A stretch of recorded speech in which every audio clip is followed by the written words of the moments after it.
My granddaughter was about to marry a man who called himself a wealth strategist. The whole family adored him, thinking he was our golden ticket to a modern, sophisticated life. But at the rehearsal dinner, my grandson leaned over and whispered something that changed the entire trajectory of our lives. He told me the golden boy was about to expose our $100 million trust fund to the entire room.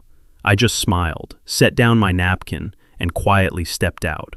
I am Wade Montgomery. I am 69 years old. And before I tell you how I dismantled this man's entire life piece by piece, let me know what city you are watching from in the comments below. Hit like and subscribe if you believe respect is earned, not married into. The rehearsal dinner was held in the grand ballroom of the Four Seasons in downtown Atlanta. Crystal chandeliers cast a warm, expensive glow over 50 of our closest friends, family members, and business associates. The air was thick with the scent of imported floral arrangements and roasted filet mignon. Then came the sound that always precedes a disaster, a silver spoon clinking sharply against a crystal champagne flute. Tristan Caldwell stood at the head of the long banquet table. He was 28 years old, with perfectly styled hair and a smile that looked like it had been rehearsed in front of a mirror for hours. He raised his glass, demanding the room's attention. Silence fell over the guests. I watched him from my seat at the patriarch's position.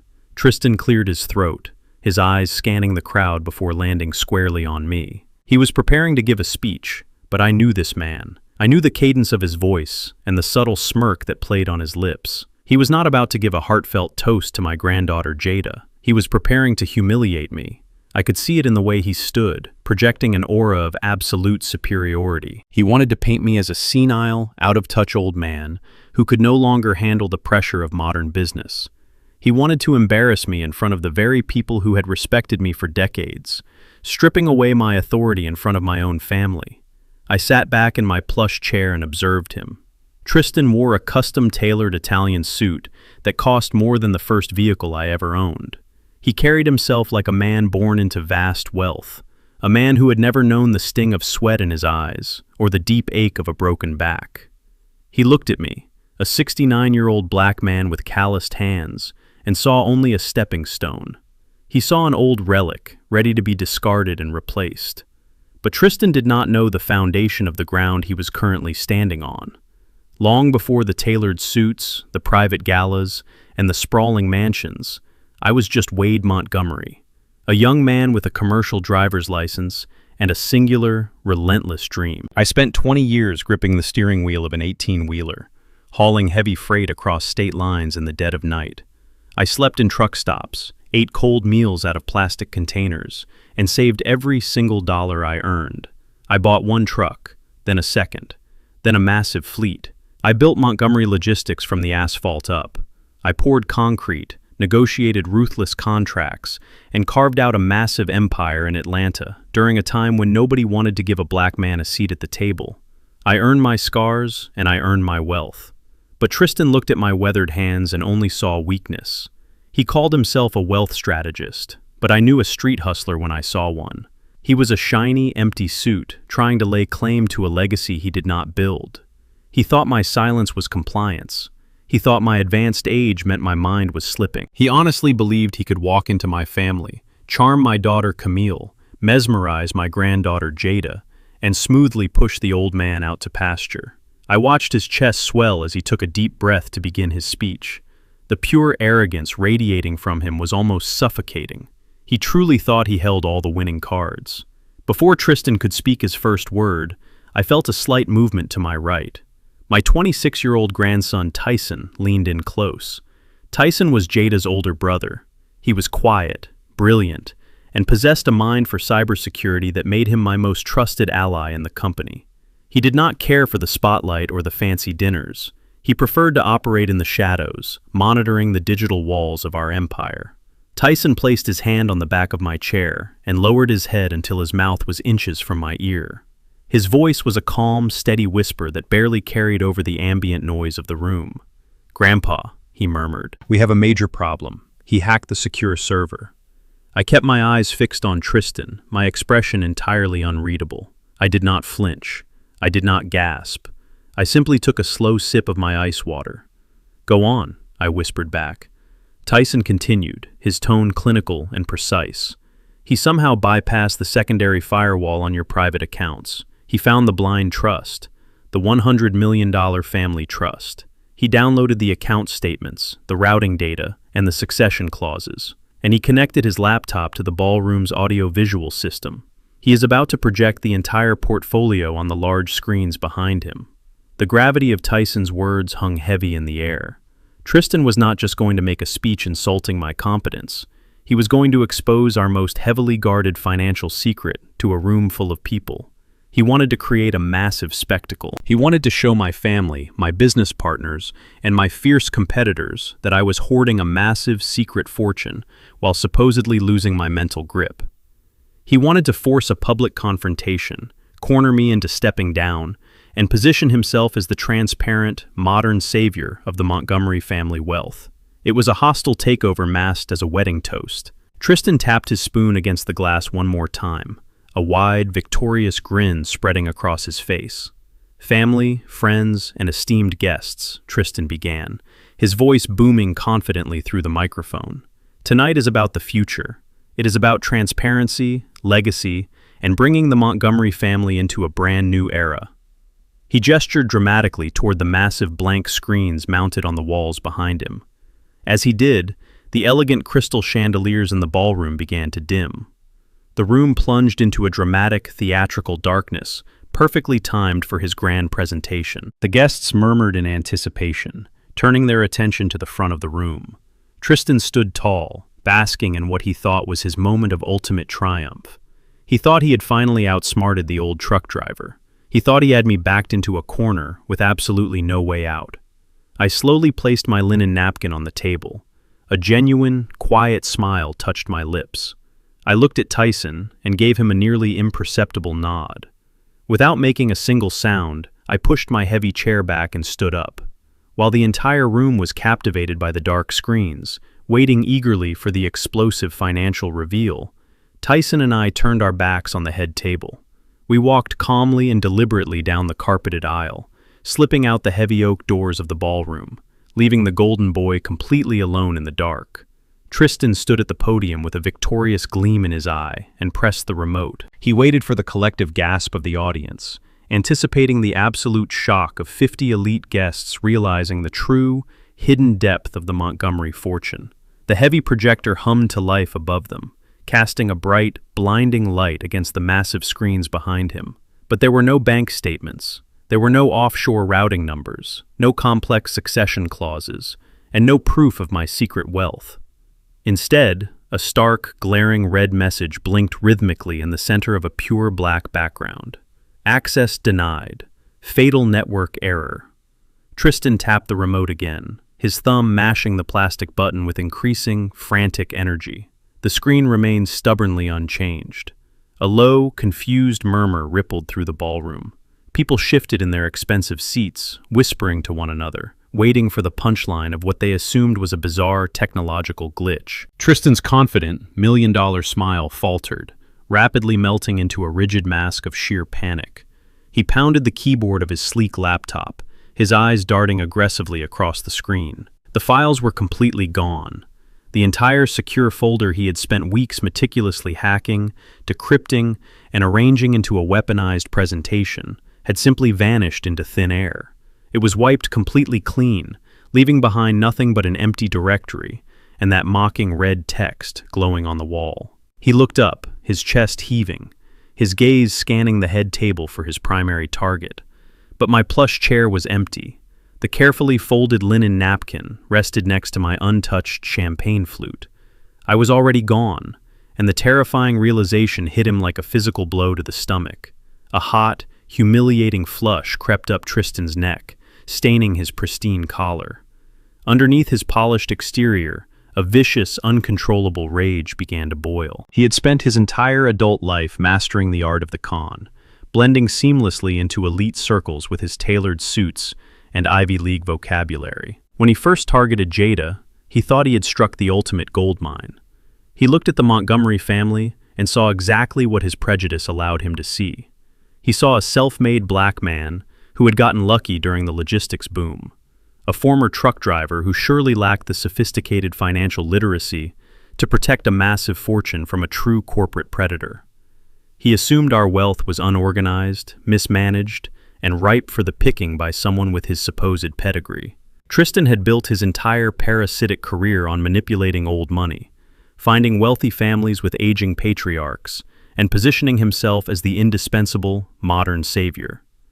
He courted my daughter Camille with endless flattery, impressing her with complex financial jargon she did not fully understand. He wooed my granddaughter Jada, playing the role of the progressive protector who only wanted to secure her future.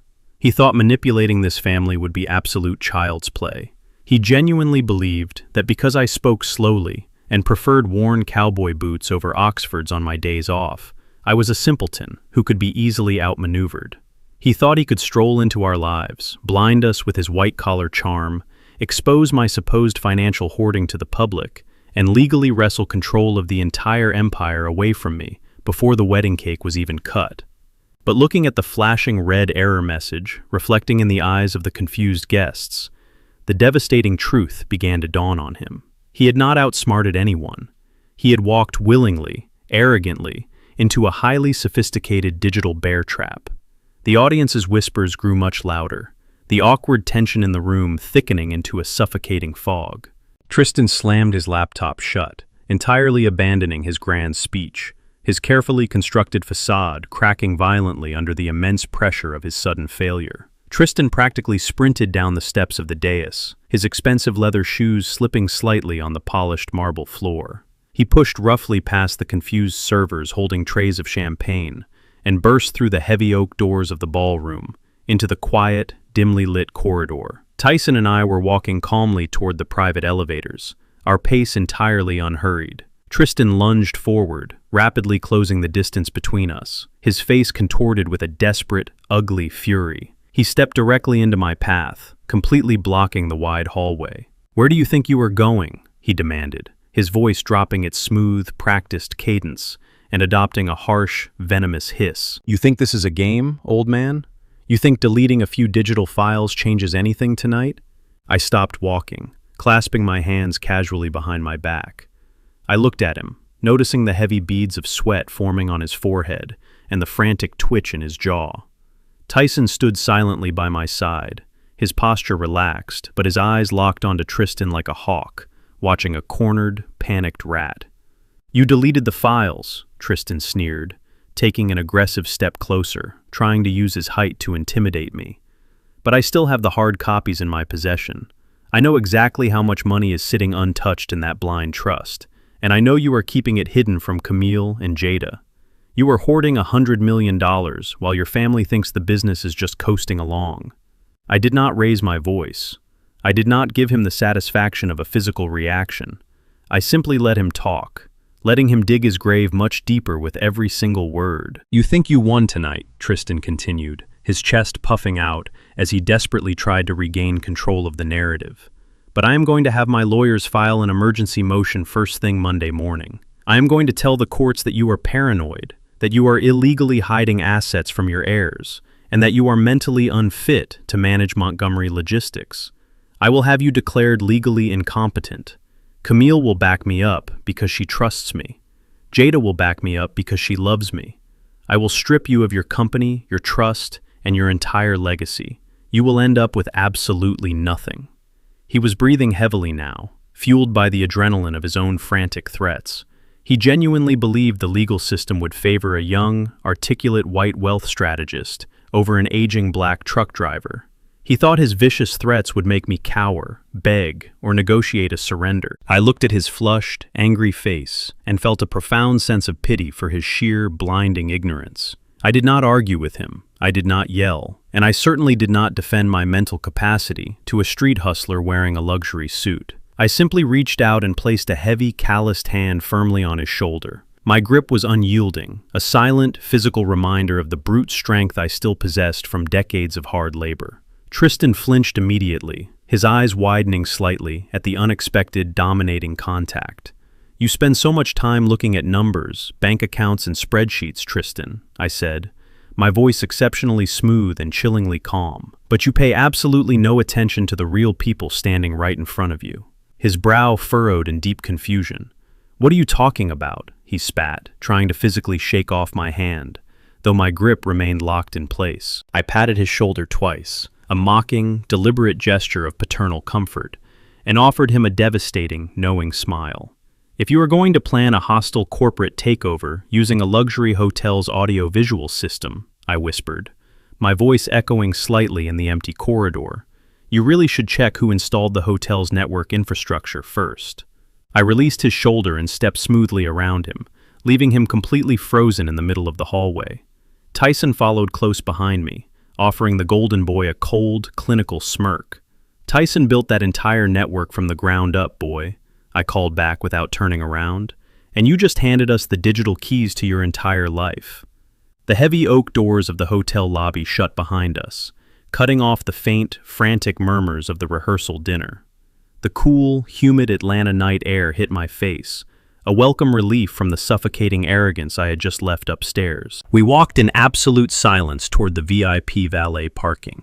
I did not need to ask Tyson what he had found. The boy had a mind like a steel trap, and if he had gone through the trouble of hijacking Tristan's presentation, he had already mapped out every square inch of the man's digital footprint. The valet brought around my customized black Escalade. I tipped the young man generously, slid into the driver's seat, and started the heavy engine. Tyson climbed into the passenger seat. Before I even shifted the vehicle into drive, the harsh, blue-white glow of his laptop screen illuminated the dark interior of the cabin. His fingers flew across the keyboard with a practiced, rhythmic speed. "You did not just wipe his presentation, did you?" I asked, my voice rumbling over the hum of the engine. Tyson did not look up. He simply adjusted his glasses and hit the enter key with a satisfying, decisive click. "Wiping the presentation was just for dramatic effect, Grandpa," Tyson replied, his voice completely devoid of emotion. I mirrored his entire hard drive. I downloaded his emails, his encrypted cloud backups, his hidden financial ledgers, and his secure text logs.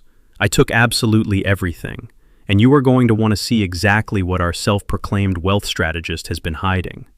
Tyson turned the laptop screen toward me, pointing to a labyrinth of offshore accounts and heavily redacted legal documents. Tristan Caldwell was not a wealth strategist. He was a highly educated parasite, drowning in his own toxic ambition. He drove a leased Porsche, wore suits bought on credit, and rented a luxury penthouse he could not actually afford. His entire life was a carefully constructed mirage, designed to lure in high-net-worth targets. But the mirage was rapidly running out of funding. "Look right here," Tyson said, highlighting a prominent red figure at the bottom of a spreadsheet. "He is severely leveraged. He aggressively borrowed capital to fund a series of high-risk tech startups that completely evaporated 3 years ago. The people he borrowed from are not the kind of people who accept apologies or extension requests." I squinted at the screen, my eyes tracing the complex web of financial ruin. "Who holds the debt?" I asked, feeling the familiar, cold calculation of business instinct taking over. "A private equity group called Black Hawk Capital," Tyson answered grimly. "It is essentially a legal loan shark operation masquerading as a legitimate investment firm. They specialize in aggressive asset seizures. Tristan owes them exactly $20 million. The principal is due in full by the end of this fiscal quarter. If he defaults, they do not just ruin his credit, they ruin his life. They take whatever assets he has and systematically destroy his reputation in the financial sector. He will be barred from ever working in the industry again, assuming he does not end up in a much worse physical situation." The puzzle pieces violently snapped into place. Tristan did not love my granddaughter. He did not care about her vibrant spirit, her sharp mind, or the beautiful future she wanted to build. Jada was nothing more than an emergency bailout. Tristan looked at my family and saw a massive, unguarded vault of cash. The wedding was not a union of two souls. It was a calculated, hostile takeover. He planned to marry Jada, force me out by declaring me medically unfit, seize control of the $100 million blind trust, and instantly liquidate $20 million to save his own skin. He was going to use my life's work to pay off his miserable gambling debts. I gripped the leather steering wheel until my knuckles turned pale. The sheer audacity of this young man made my blood boil. But as a man who had navigated the cutthroat world of corporate logistics for 40 years, I knew one fundamental truth. A hustler with $20 million in toxic debt does not casually infiltrate a fiercely guarded family on his own. He needed an inside man. He needed someone who already possessed intimate knowledge of our trust structures and our vulnerabilities. "Scroll down to the original loan agreement," I commanded, my voice dropping to a dangerous register. "I want to see the underwriting documents. How does a man with zero liquid assets secure a $20 million line of credit?" Tyson tapped the trackpad, bringing up a scanned PDF of a notarized contract. "Tristan did not secure the loan on his own merit," Tyson explained, scanning the dense legal jargon. "The private equity firm required a high net worth guarantor, someone to legally co-sign the debt and offer collateral in the event of a total default." I leaned closer to the glowing screen. The interior of the Escalade felt suddenly freezing. At the very bottom of the final page, right next to Tristan's flashy scrawl, was a second signature. It was a signature I had seen on countless birthday cards and family investment portfolios for the past 2 decades. The neat, precise handwriting of my white son-in-law, Gavin Hayes. Gavin. Camille's husband. Jada's father. A wave of absolute disgust washed over me. Gavin always carried a fragile chip on his shoulder.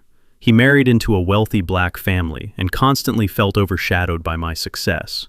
He played the refined businessman, but I always knew his own ventures were mediocre. I had bailed out his failing companies twice to keep Camille happy. I gave him a seat on my board, and in return, he secretly co-signed a catastrophic loan for a con artist.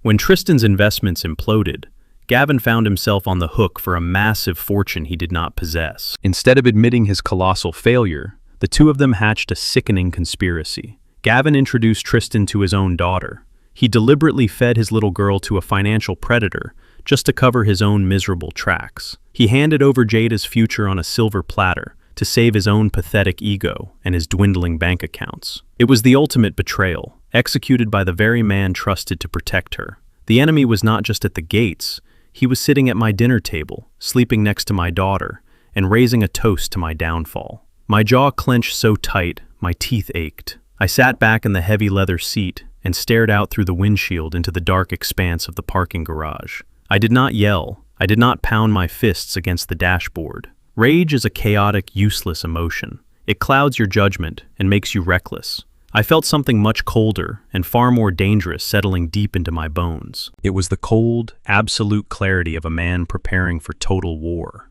Gavin thought he could orchestrate the destruction of my legacy and sacrifice my granddaughter from the shadows. He thought his pristine image would protect him from the consequences. "Close the laptop, Tyson," I said, my voice steady and completely devoid of mercy. "Put the vehicle in gear and drive us back to the main estate. Do not say a word about this to anyone. Not your sister, not your mother." Tyson nodded sharply, shutting the computer and turning to face me. "What is our next move, Grandpa?" he asked, his eyes gleaming with the exact same ruthless determination that built this empire. I looked him dead in the eye. "Plant a covert listening device on Gavin's personal phone tonight." The morning sun broke through the towering windows of Camille and Gavin's sprawling estate, casting long, sharp shadows across the imported hardwood floors. It was the morning of my granddaughter's wedding. The massive house was already a chaotic hive of frantic activity, with expensive caterers rushing through the grand hallways and frantic florists arranging massive white floral centerpieces in the marble foyer. But I walked completely unnoticed past the loud commotion, my heavy footsteps muted by the plush hallway runners. I was heading straight for Gavin's private study at the far end of the East Wing.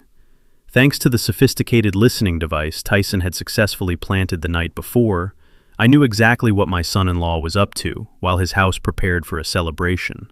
I stopped just outside the heavy mahogany door, leaving it open a mere crack. Through the narrow gap, I watched Gavin hunched over his sleek desktop computer. His fingers were tapping rapidly across the keyboard, his face illuminated by the bright monitor. He was meticulously attaching PDF files to a highly secure, encrypted email. I did not need to guess what those files contained. Tyson had intercepted the outgoing data packets 5 minutes earlier. They were my medical records, but they were not the real files from my cardiologist. They were highly sophisticated, expertly forged documents detailing a severe, rapid onset of vascular dementia and severe cognitive decline. Gavin was sending the final pieces of ammunition directly to Tristan. They were locking the final coordinates into their missile strike, preparing to launch a massive legal assault to declare me mentally incompetent before the day was over. I watched his pale face contort with a sickening mixture of intense anxiety and greedy anticipation. Seeing him scheme in the shadows brought a bitter, metallic taste to my mouth.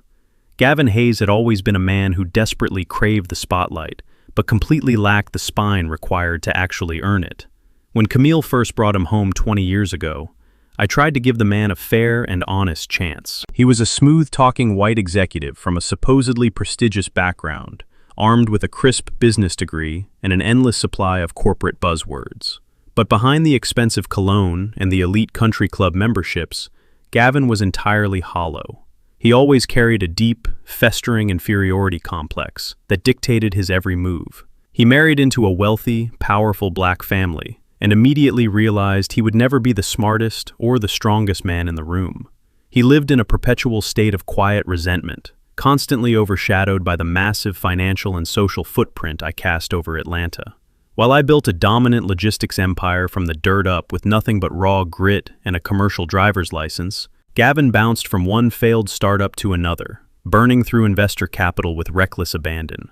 I bailed out his sinking companies twice to protect my daughter's heart, saving his fragile pride and preserving his public illusion of success. But instead of genuine gratitude, my financial generosity only bred a venomous, deep-seated hatred. He absolutely despised the fact that his extravagant lifestyle, his luxury mansion, and his high society standing were entirely dependent on a black man he secretly viewed as unrefined and unworthy. He hated that he had to constantly ask for my blessing, sit at my dinner table, and smile tightly at my jokes. So he found a perfect kindred spirit in Tristan. They were two parasitic men looking for a ruthless shortcut to absolute power. Gavin saw Tristan as the perfect weapon to finally overthrow me, a proxy assassin who could legally dismantle my legacy, while Gavin kept his own hands perfectly clean. He was entirely willing to sacrifice his own daughter's future to a known fraud, just to finally sit at the head of the Montgomery table and claim the crown he never earned. I pushed the heavy mahogany door open. It swung wide with a soft, ominous click that made Gavin violently jump in his expensive leather chair. He slammed his laptop shut so fast the metal hinges groaned in protest, his eyes darting toward me with the panicked, wide-eyed look of a cornered thief caught red-handed. "Wade," he stammered, his voice jumping a full octave higher than usual. "I did not hear you coming down the hall. You are up very early for a wedding day." I stepped fully into the room, keeping my posture relaxed and my facial expression carefully blank. "A man my age does not sleep much, Gavin," I said smoothly, walking over to his custom liquor cabinet and casually inspecting a crystal decanter. "Especially on a day as monumentally important as this. We have a lot of big changes ahead of us." Gavin swallowed hard, his Adam's apple bobbing nervously against his stiff white collar. He took a slow, deep breath, visibly forcing his racing heart rate to calm down, and straightened his posture. He quickly replaced his initial panic with the patronizing, arrogant mask he usually wore when dealing with me in private. "Actually, Wade, I am very glad you are here right now," Gavin said, stepping out from behind his imposing desk. He walked over to a leather briefcase, popped the brass locks, and pulled out a thick stack of legal documents printed on heavy, official, watermarked paper. "Tristan and I were talking late last night about the future, about your future specifically." I turned slowly to face him, crossing my arms over my broad chest. "Is that right?" I asked softly, my voice completely devoid of any specific emotion. Gavin offered a sickeningly sweet smile, the exact kind of smile a predator gives right before its jaws snap shut. "You have built a truly incredible legacy, Wade, but the global logistics business is incredibly stressful. Camille and I have noticed you seeming a bit tired lately, a bit forgetful during family dinners. We just want to make sure you are completely protected from the sudden risks of old age." He slid the thick documents across the polished desk toward me, tapping the primary signature line with a manicured finger. "This is a comprehensive medical and financial power of attorney. It just gives Camille and me the legal ability to step in and handle the heavy lifting if your health ever takes an unexpected turn. It is completely standard protocol for a man of your wealth. Tristan strongly recommended we get this finalized today, before the ceremony begins, just to have everything securely locked in place for the protection of the family. I looked down at the neat stack of documents resting on the desk. It was a complete, devastating surrender of my autonomy, beautifully disguised as familial concern and proactive care. They wanted my signature right now to completely bypass the upcoming court hearings and seize immediate control of my assets. I did not yell. I did not grab him by the collar or tear the insulting papers to shreds. Instead, I reached up and tightly gripped my chest right over my heart. I let out a harsh, ragged cough, bending my knees slightly, as if the very effort of standing was draining my final reserves of energy. I leaned heavily against his desk, breathing in short, shallow, theatrical gasps. "You know, Gavin," I wheezed, keeping my eyes fixed firmly on the floor, "you might actually be right. I have been feeling a terrible, heavy ache right here all morning. The stress is finally catching up to my old bones. Let me take these papers to my guest room and read them over before we leave for the church." Gavin's eyes lit up with sheer, unadulterated triumph. He had fully expected a brutal, shouting fight, but he genuinely thought he had just witnessed my complete physical and mental submission. "Take all the time you need, Wade," he said, his voice dripping with a condescending, victorious warmth. He patted my shoulder gently and walked briskly out of the study, completely unaware that he had just handed me the very rope I would use to hang him. As soon as Gavin's footsteps faded down the long hallway, I stood up completely straight. The heavy, exaggerated slump in my shoulders vanished into thin air. The labored, ragged breathing stopped instantly, replaced by the steady, measured breath of a man preparing for battle. I walked briskly out of the study and headed straight for the private guest suite located at the far end of the east wing. I stepped inside the opulent room, pushed the heavy, solid oak door shut, and turned the brass deadbolt with a firm, satisfying click. The lock snapping securely into place was the sound of a massive vault sealing shut against the outside world.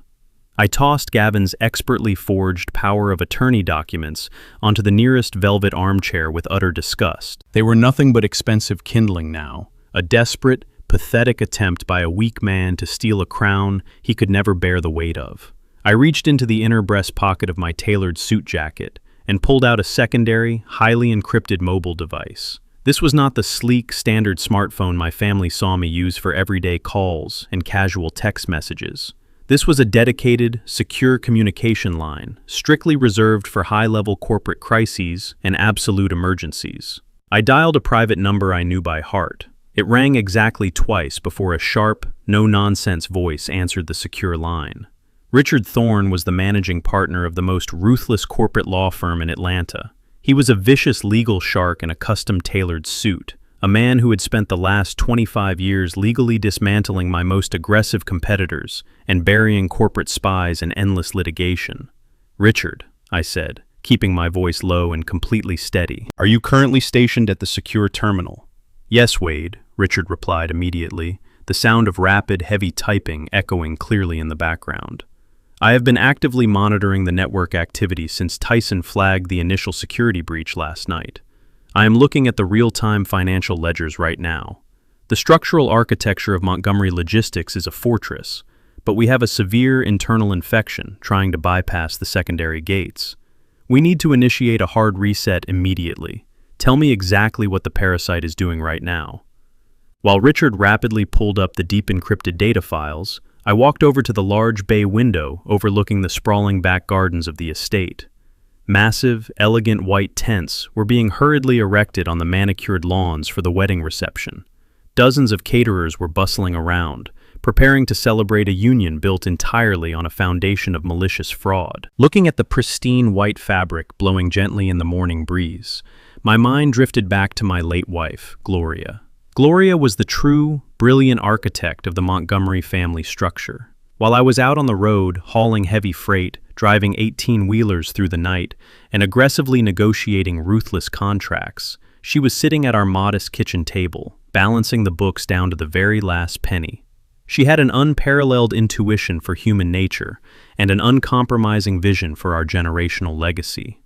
When our small trucking company finally exploded into a massive global logistics empire, Gloria did not celebrate by buying flashy jewelry, expensive designer clothes, or luxury sports cars. She immediately brought in top-tier wealth managers to build an impenetrable financial fortress around our assets. We established the $100 million blind trust, specifically to protect our generational wealth from exactly this kind of predatory, sophisticated infiltration. Gloria always warned me that massive wealth acts like a powerful magnet for absolute scavengers.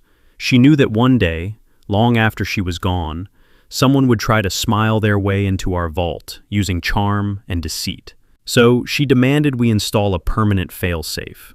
We worked closely with Richard to code a supreme security protocol buried incredibly deep within the digital architecture of the trust. We called it the kill switch. It was a digital nuclear option that would instantly freeze every single liquid asset, lock every routing number, and completely sever all external access to the family fortune across the board. No court order, no forged power of attorney, and no compromised board member could ever override it. The only way to activate the total lockdown was through a specific, highly encrypted verbal passphrase known only to me. It was a solemn promise I made to Gloria on her deathbed. I promised her I would never let an opportunistic outsider dismantle what we built with our blood, sweat, and tears. I promised her I would burn the access to the ground before I let a parasite feast on our family. Richard's voice cut sharply through the quiet silence of the guest room, pulling me back from my memories to the immediate, dangerous threat at hand. "Wade," Richard said, his tone dropping to a deadly serious, urgent register. "Tristan is not waiting for the ceremony to conclude. He is not waiting for Gavin to secure your signature on those forged medical documents. He has just initiated a massive, unauthorized wire transfer." My jaw tightened, my muscles coiling with tension. "Explain," I commanded. "He is utilizing a temporary vendor access portal," Richard continued, his keystrokes firing rapidly over the secure connection. Jada granted him limited financial clearance last week to uniquely handle the international payments for the honeymoon and the luxury catering vendors. But Tristan has entirely bypassed the internal spending limits set on that specific card. He somehow mirrored Jada's primary biometric authorization to initiate a massive, unflagged withdrawal directly from the secondary holding accounts tied to the main trust. "How much is he attempting to move right this second?" I asked, staring coldly at the white wedding tents outside, my vision narrowing. $10 million, Richard stated flatly. He is aggressively routing the funds through a dummy shell company directly to a primary holding account controlled by Blackhawk Capital. He is trying to make a massive down payment on his outstanding toxic debt before the wedding bells even ring. He knows his window of opportunity is closing fast, and he is making a desperate, highly aggressive grab for the cash right now to appease his creditors. The sheer arrogance of the young man was almost impressive. He was literally stealing from my unsuspecting granddaughter to pay off his ruthless loan sharks while wearing the expensive tuxedo I paid for. The time for quiet observation and gathering evidence was officially over. It was time to slam the heavy steel doors shut. "Richard," I said, my voice dropping to an icy, absolute calm that brooked zero argument. "Execute the primary lockdown. Activate the protocol right now." Richard paused for a fraction of a second. "I need the formal verbal authorization, Wade. Once we do this, the entire $100 million goes completely dark. Not even you will be able to move a single dollar until the legal quarantine is manually lifted by a federal judge." I looked out the window one last time, feeling Gloria's fierce, protective spirit standing right beside me in the room. "Protocol authorization. Midnight freight," I said, pronouncing each syllable with absolute, devastating clarity. "Acknowledged," Richard replied instantly. "Protocol Midnight Freight is officially active. Initiating the kill switch now." I listened to the satisfying sound of Richard executing the final, irreversible commands. Within seconds, the impenetrable digital walls of the Montgomery Trust slammed shut. Every connected account was frozen solid. Every pending transfer was violently rejected. The $10 million wire was intercepted, immediately canceled and permanently locked. The financial oxygen supply to Tristan's entire existence was just completely severed. He was now officially a dead man walking. I ended the call and slipped the encrypted phone securely back into my jacket pocket. I walked slowly over to the heavy oak door of the guest suite and silently unlocked the brass deadbolt. I opened the door just a fraction of an inch, creating a narrow, hidden slit to observe the main hallway without being detected. Down the long corridor, Tristan was pacing back and forth outside the opulent bridal suite, looking down at his sleek smartphone with a smug, self-satisfied grin plastered across his face. He was eagerly waiting for the digital confirmation of his $10 million theft to clear the banking hurdles. Suddenly, a sharp, piercing alarm blared loudly from the device tightly gripped in his hands. It was an obnoxious, frantic red alert sound, a glaring notification of a catastrophic banking failure and an immediate account freeze. The jarring sound echoed harshly against the polished marble walls of the estate. Tristan froze completely in his tracks. He stared down at his screen, his smug, victorious smile vanishing in an instant, replaced by a sickening mask of sheer, unadulterated terror. The vicious loan sharks at Blackhawk Capital were directly linked to that specific transaction, and they had just received the exact same notification of failure. The impenetrable financial firewall had just burned his only remaining bridge to safety. I stood quietly in the dark shadows of the guest room, watching the sheer panic physically consume him from the inside out. The heavy net was fully drawn. The trap had successfully snapped shut. The heavy, ornate double doors of the cathedral swung open with a smooth, dramatic sweep. A booming, majestic organ swelled through the vaulted ceilings, signaling the beginning of the grand procession. The sanctuary was an absolute masterpiece of floral design, dripping in cascading white orchids and imported roses that filled the room with a rich, heavy fragrance. Hundreds of guests rose to their feet in perfect unison, turning their attention toward the back of the massive church. The flash of professional cameras illuminated the dim, romantic lighting, capturing the spectacle of the season. I stood tall, offering my right arm to my beautiful granddaughter, Jada. She looked absolutely breathtaking in her custom designer gown, a vision of elegance and youthful hope. Her hand trembled slightly as she looped it through my arm, her grip tight with nervous excitement. I patted her gloved hand with my calloused fingers, offering her a reassuring, grounding presence. We began our slow, measured walk down the impossibly long, white-carpeted aisle. Every eye in the room was fixed firmly on us. The guests saw a proud, aging patriarch, giving away the crown jewel of the Montgomery family.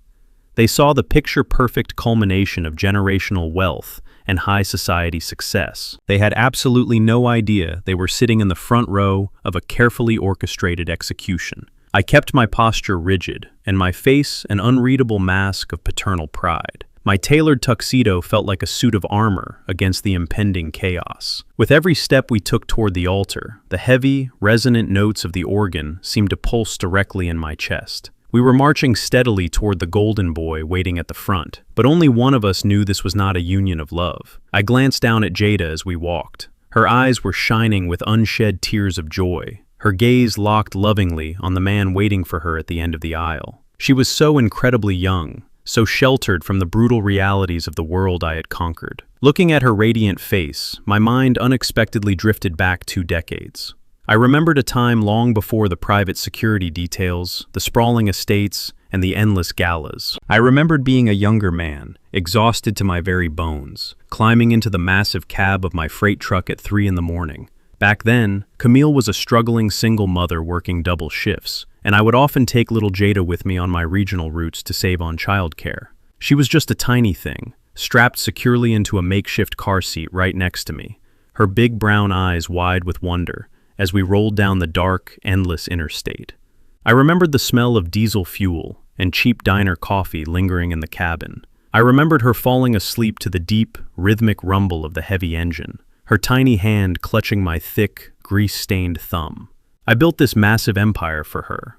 I hauled those grueling loads and fought tooth and nail in a predominantly white industry, so that little girl would never have to know the crushing weight of poverty. I built a fortress of wealth to guarantee she would always be safe, respected, and completely untouchable. And now, a smooth-talking parasite in a rented tuxedo was trying to use her as a human shield to absorb the blast of his own catastrophic failures. Tristan looked at my beautiful, brilliant granddaughter and saw nothing but a naive cash cow. He saw a vulnerable access point to a bank vault he could never breach on his own. The sheer, unadulterated rage that flared up inside me was primal. It was the fierce, unforgiving instinct of a protector who refuses to let a predator drag his family into the mud. I squeezed Jada's arm gently, offering her a warm smile as she looked up at me. I was not going to let this con artist ruin her spirit or steal the future I had paved with my own blood and sweat. As we closed the final stretch of distance down the center aisle, the details of the scene waiting for us at the altar came into sharp, uncompromising focus. Tristan stood flanked by his groomsmen, his posture rigidly straight, his hands clasped firmly in front of him. From the back of the church, he looked like the perfect, confident groom ready to claim his prize. But as we stepped past the final row of wooden pews, the illusion completely shattered. The golden boy was actively deteriorating right in front of my eyes. His face, usually tanned and glowing with unearned confidence, was now a sickly, ashen gray. Thick, heavy beads of cold sweat collected along his hairline and rolled slowly down his temples, staining the pristine white collar of his expensive dress shirt. His eyes were wide and frantic, darting nervously between Jada, the massive exit doors, and my stoic expression. He looked exactly like a cornered animal, realizing the steel trap had just snapped shut on his leg. But the most telling detail was not his panicked face. It was his right leg. Deep inside the tailored pocket of his tuxedo trousers, his mobile phone was vibrating with a violent, relentless intensity. It buzzed loudly against the fabric, stopping for a brief second before immediately starting up again. It was a continuous, frantic digital assault that he could not mask. The loan sharks at Blackhawk Capital had undoubtedly received the fatal error message regarding the $10 million wire transfer. They knew the money had been blocked. They knew he had failed to make the required collateral deposit. Those ruthless men do not send polite follow-up emails when $20 million is at stake. They call, they threaten, and they dispatch asset recovery teams to tear a man's life apart piece by piece. Tristan shifted his weight uncomfortably, desperately trying to ignore the aggressive vibration burning against his thigh. He swallowed hard, his throat clicking audibly in the quiet sanctuary. He tried to force a loving, joyful smile for Jada, but his lips merely twitched into a terrifying, rigid grimace. The digital firewall I had activated with Richard Thorne was doing exactly what it was designed to do. It was choking the absolute life out of his fraudulent empire. Every single buzz in his pocket was another nail violently driven into his coffin. I maintained my slow, dignified pace, savoring every agonizing second of his public suffering. He was standing at the altar of a holy church, completely surrounded by high society, and he was absolutely terrified. The financial execution had officially begun, and he was entirely powerless to stop it. We finally reached the front of the altar. The magnificent organ music swelled to a triumphant finish and slowly faded into a reverent, heavy silence. The priest stood tall, holding his grand leather-bound book, waiting patiently to begin the sacred ceremony. Jada turned to me, her smile radiant and full of pure, unfiltered love. I kissed her gently on the cheek and squeezed her hands, silently promising her that everything would ultimately be all right. I stepped forward to officially give the bride away, placing her delicate hand directly into Tristan's trembling, sweaty palm. His skin was ice cold, a stark contrast to the warm, joyful atmosphere of the room. As I leaned in to execute the traditional embrace between the patriarch and the new groom, I pulled him close.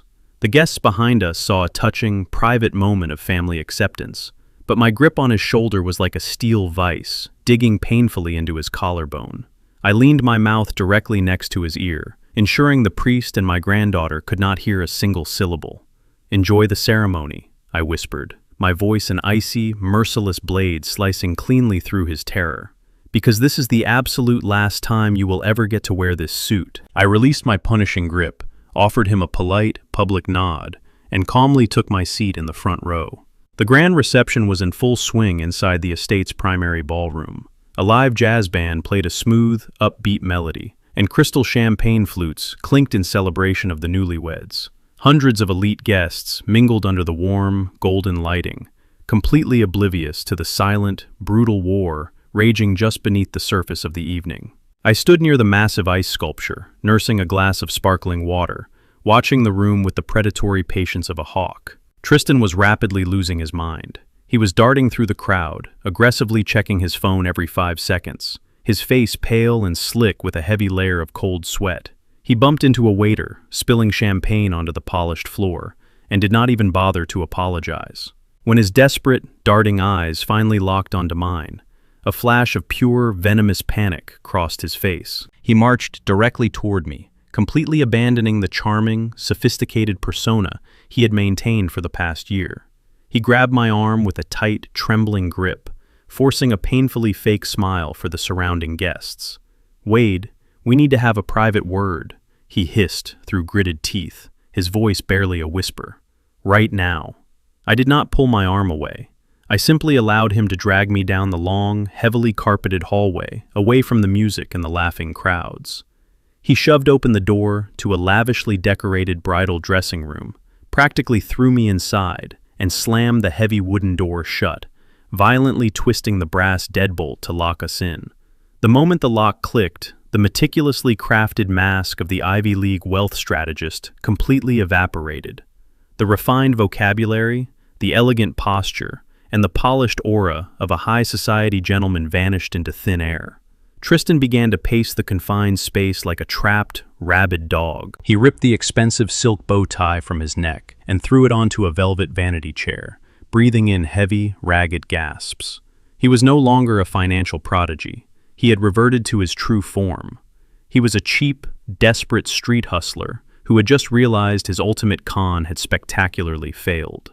"What did you do?" he snarled, his voice guttural and entirely stripped of its usual smooth cadence. "I know you did something to the trust. My access codes are dead. The routing numbers are locked. Every single financial portal is giving me a catastrophic firewall error. You triggered a lockdown, did you not?" I stood perfectly still in the center of the dressing room, my hands resting casually in my pockets. I looked at him with an expression of profound, chilling indifference. "You talk entirely too much, Tristan," I said, my voice smooth and unhurried. "You spend all your energy trying to convince people you are the smartest man in the room, but you lack the basic discipline to actually secure your own perimeter. I know exactly who you are. I know about the massive debt you owe to Blackhawk Capital. I know about the $20 million you need to clear by the end of this fiscal quarter, and I know you plan to use my granddaughter's inheritance to save your own miserable life. Your access is permanently revoked. You will not see a single penny of Montgomery money." Tristan stopped pacing. He stared at me, his chest heaving, his eyes wide with a mixture of shock and sheer, unadulterated malice. He realized he could no longer play the innocent, caring groom. The deception was over, and he was officially backed into a corner with his loan sharks actively circling the waters. But cornered rats are always the most dangerous. A sudden, cruel smirk twisted his lips, and he reached into his tailored tuxedo jacket. "You think you are completely untouchable just because you hold the keys to the vault," he sneered, pulling out his smartphone and rapidly navigating through his encrypted files. "You think you have all the leverage because you figured out my debt, but you are forgetting one massive detail, old man. I did not hack into your family infrastructure blindly. I was invited in." He turned the phone screen toward me, shoving it inches from my face. I looked at the bright display. It was a highly detailed, undeniable paper trail of corporate embezzlement. There were offshore wire transfers, falsified vendor invoices, and heavily doctored quarterly earnings reports, all tied directly to Montgomery Logistics. But the name attached to the fraudulent accounts was not Tristan's. It was Gavin's. Gavin Hayes, my white son-in-law. My daughter's husband, Jada's father. Tristan let out a dark, mocking laugh. "Your precious son-in-law has been siphoning millions from your company for the past 3 years to fund his own pathetic, failing startups," Tristan said, his voice dripping with venom. "He co-signed my loan because he was desperate to hit a massive payout and cover his tracks before you audited the logistics division. I have every single receipt, every forged signature, and every illegal wire transfer downloaded right here on this device." Tristan took a step closer, his eyes burning with a desperate, extortionist fire. "I have an automated email drafted and ready to send to the FBI, the IRS, and the local district attorney. If you do not pull out your phone right this second and unlock the $100 million trust, I will hit send. I will burn Gavin to the ground. Camille will watch her husband be dragged out of this reception in federal handcuffs. Your sweet granddaughter will lose her father on her wedding day. Your family will be completely humiliated, and your company will be buried in federal investigations for a decade. Do it, Wade. Unlock the funds right now, or I destroy your entire family." I looked at the glowing screen, processing the absolute weight of the blackmail. He was holding a loaded gun to the head of my family, fully expecting me to surrender my empire to protect my daughter from the devastating heartbreak of her husband's betrayal. He thought my love for Camille would override my business instincts. He thought I was weak. I did not blink. I did not flinch. I slowly raised my hands and calmly adjusted the knot of my silk tie in the reflection of the large vanity mirror. I smoothed the lapels of my jacket, ensuring my posture was absolutely flawless. I turned my head to look Tristan dead in the eyes. My gaze was so cold, so devoid of any human mercy, that his triumphant smirk instantly faltered. "Send it," I stated softly, the absolute finality in my voice echoing in the quiet room. Tristan's jaw dropped. He stared at me in complete disbelief, his thumb hovering frozen over the screen. "You do not understand," he stammered, his voice cracking. "He will go to federal prison. Camille will be ruined." I took a slow, deliberate step toward him, forcing him to instinctively step back against the door. "I understand perfectly," I replied, my voice dropping to a dangerous, icy register. "Gavin dug his own grave, and he will bury himself in it. I built this empire by cutting out dead weight, and I do not negotiate with trash. Now, move out of my way." I reached past his frozen body, unlocked the deadbolt, and walked out into the bright, music-filled hallway, leaving the fraudster completely breathless and utterly defeated in the quiet dressing room.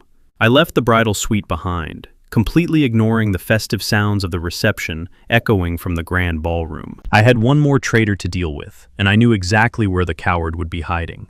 I bypassed the crowded corridors and made my way toward the back of the estate, descending the heavy stone spiral staircase that led down into the massive, climate-controlled underground wine cellar.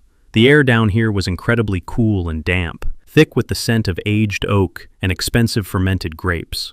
The dim, recessed lighting cast long shadows across the rows of vintage bottles.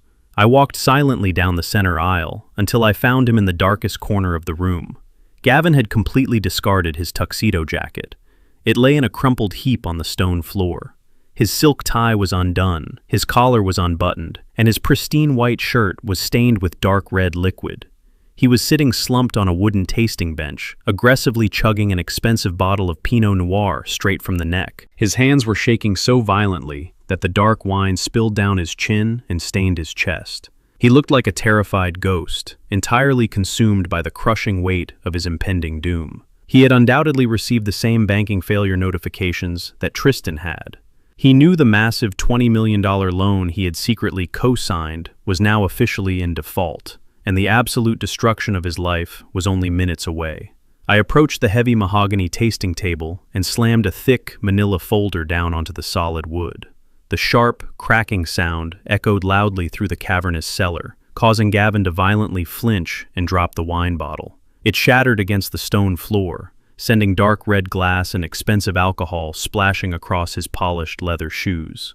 He scrambled backward, his eyes wide with sheer panic, as he looked up at me. "I know absolutely everything, Gavin," I said, my voice rumbling like distant thunder in the confined space. "I know about the forged medical documents you tried to send. I know about the embezzlement from my logistics division. And I know about the catastrophic $20 million collateral you signed over to a common street hustler just to save your own miserable pride." Gavin stared at the folder, his chest heaving with rapid, terrified breaths. The polite, refined country club facade he had maintained for 20 years completely shattered, revealing the pathetic, broken man hiding underneath. He buried his face in his trembling hands and broke down into loud, ugly sobs. "You do not understand the pressure," he wailed, his voice cracking with a sickening mix of self-pity and intense frustration. He looked up at me, his face red and streaked with tears. Do you have any idea what it is like to be me? To be a white man in this city, married into a fiercely powerful black family, and to be completely financially dependent on a father-in-law who views me as nothing more than a charity case. Everywhere I go, people know I am just Wade Montgomery's son-in-law. My business partners do not respect me. The country club elites mock me behind my back. I am completely invisible in your massive shadow. I just wanted to build my own empire. I wanted to prove to Camille, to Jada, and to you that I was a real man, that I belonged at the head of the table. I needed that loan to launch my new tech firm, but no bank would approve me without your signature. So I found Tristan. I thought he was a genius. I thought we could use the trust to secure the capital, double the investment, and put the money back before you ever noticed. I was trying to save my family. The sheer delusion of his monologue was physically revolting. He was trying to frame his colossal theft and his cowardly betrayal as a misguided act of masculine heroism. But as the tears flowed, his self-pity rapidly morphed into a desperate, cornered aggression. Gavin wiped his mouth with the back of his hand, his eyes suddenly narrowing with a dark, malicious glint. He slowly pushed himself up from the bench, leaning heavily against the wooden wine racks, trying to summon whatever pathetic shreds of leverage he thought he still possessed. Do not look at me like I am a bug you can simply crush, Wade, Gavin spat, his voice trembling but laced with a sudden venomous threat. You might have locked down the trust, and you might have intercepted the medical documents, but you are forgetting the legal structure of your own logistics board.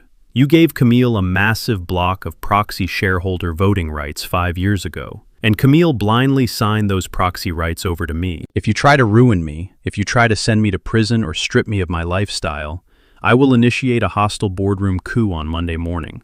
I will sell my controlling shares to your biggest corporate rivals.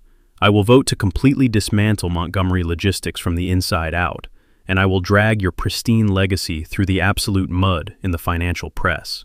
Gavin took a deep, shaky breath, attempting to stand tall. I want total legal immunity.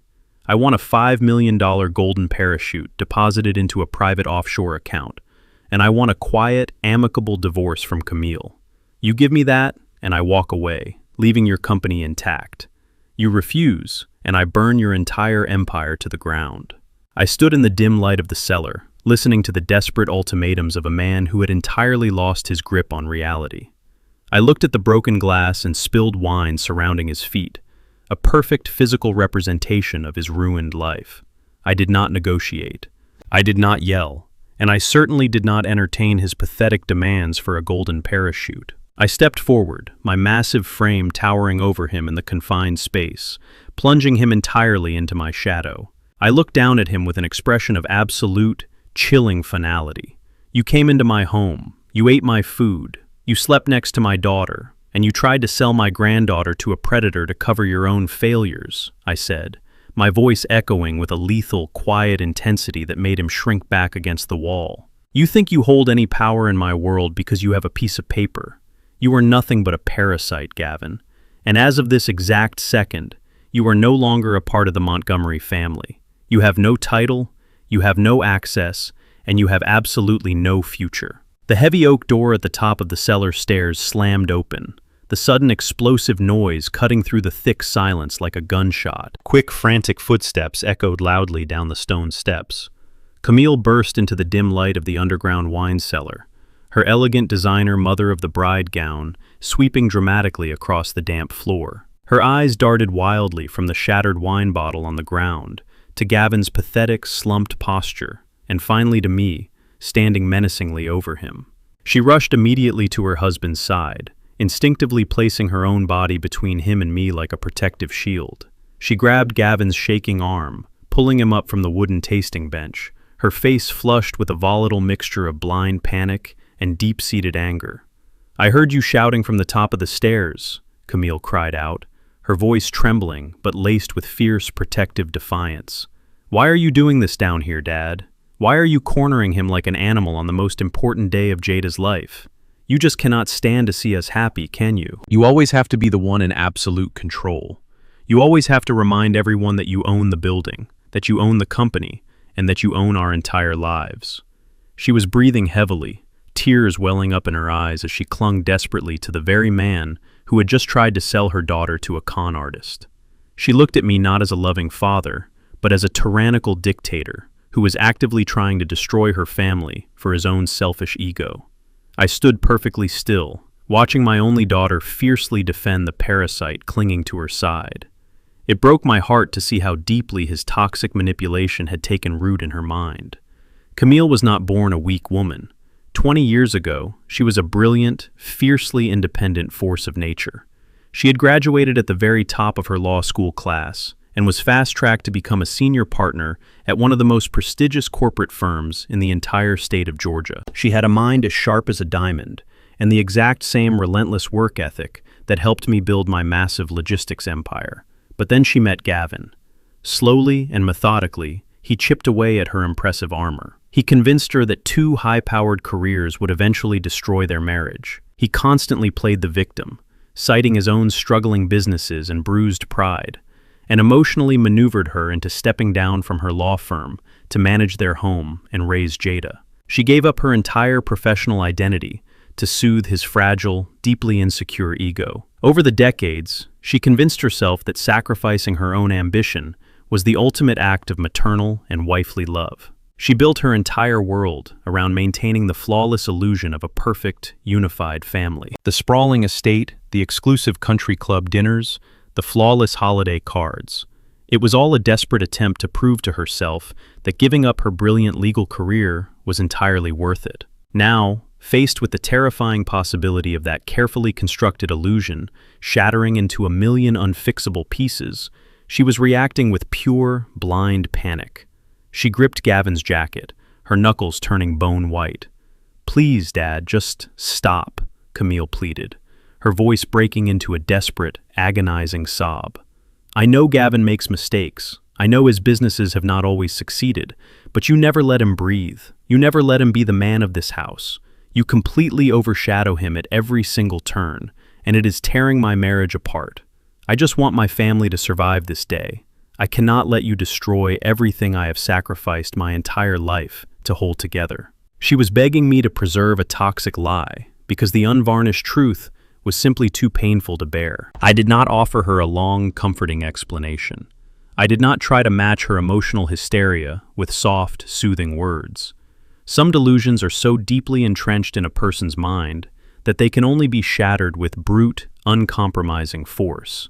I reached into the inside pocket of my tailored jacket and pulled out a slim, high-resolution tablet that Tyson had handed me just before the ceremony began. I tapped the screen once, unlocking the encrypted device, and held it out firmly toward Camille. "I did not destroy your family, Camille," I stated, my voice completely flat, cold, and devoid of any fatherly softness. "He did. Look at the screen right now." Camille hesitated, her tear-filled eyes darting anxiously between my stern face and the glowing tablet. Slowly, she released her tight grip on Gavin's arm and reached out to take the device.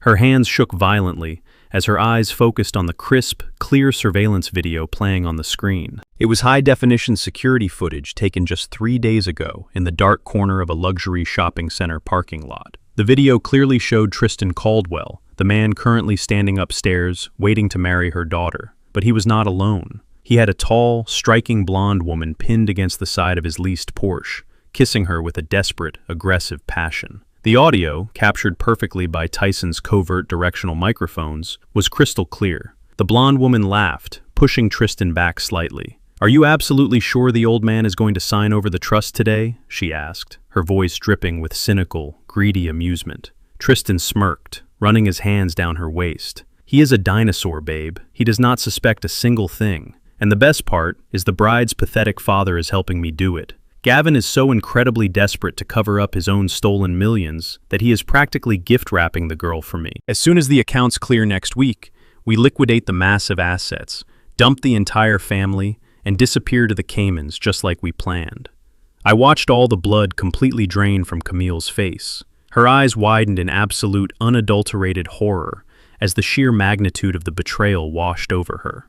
Tristan was not just a fraud. He had an active accomplice, a hidden partner, and they were planning to completely abandon Jada the moment they secured the inheritance. But the most devastating blow was the casual, confirming mention of her own husband's complicity. I looked directly at Gavin, who was now trembling so violently his knees were buckling. "Gavin knew everything, Camille," I said, my voice echoing sharply in the damp cellar. "He knew Tristan was a predator. He knew Tristan had another woman. And he still helped him walk your only daughter down the aisle just to save himself from going to federal prison for embezzling from my company." The heavy, suffocating silence that followed the end of the video was utterly agonizing. The tablet slipped from Camille's trembling hands, crashing loudly onto the hard stone floor, the glass screen cracking violently upon impact. Gavin let out a pathetic, whimpering sound, like a beaten dog cornered in an alley. He reached out with a shaking, sweaty hand, trying to touch Camille's shoulder, trying to summon whatever toxic emotional manipulation he had successfully used to control her for the last 20 years. "Camille, please," he choked out, his voice a miserable, desperate whine. "Let me explain everything. I was trying to fix it. I was going to protect Jada in the end." Before his fingers could even brush the expensive fabric of her dress, Camille completely snapped. The submissive woman who had spent 2 decades shrinking her own brilliance to accommodate his fragile ego suddenly vanished into thin air. She looked at the man she had fiercely loved, the man she had sacrificed her entire career for, and saw nothing but a repulsive, cowardly monster. "Do not ever touch me again," she hissed, her voice vibrating with a pure, concentrated venom that made Gavin physically recoil. She violently slapped his hand away with such immense force that the sharp smack echoed off the stone walls. She turned her back on him completely, her hot tears instantly drying up, replaced by a cold, absolute, and permanent disgust. I left Gavin and Camille in the cold, damp depths of the underground wine cellar, the shattered ruins of their 20-year marriage scattered across the stone floor.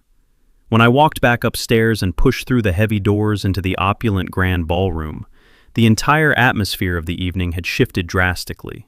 The smooth jazz band had stopped playing mid-song, their instruments resting silently against their sides. The lively, joyous chatter of hundreds of elite guests had dissolved into a tense, heavy silence that felt suffocating. I scanned the massive room and immediately spotted the source of the sudden disruption. Tristan was standing in the very center of the elevated main stage.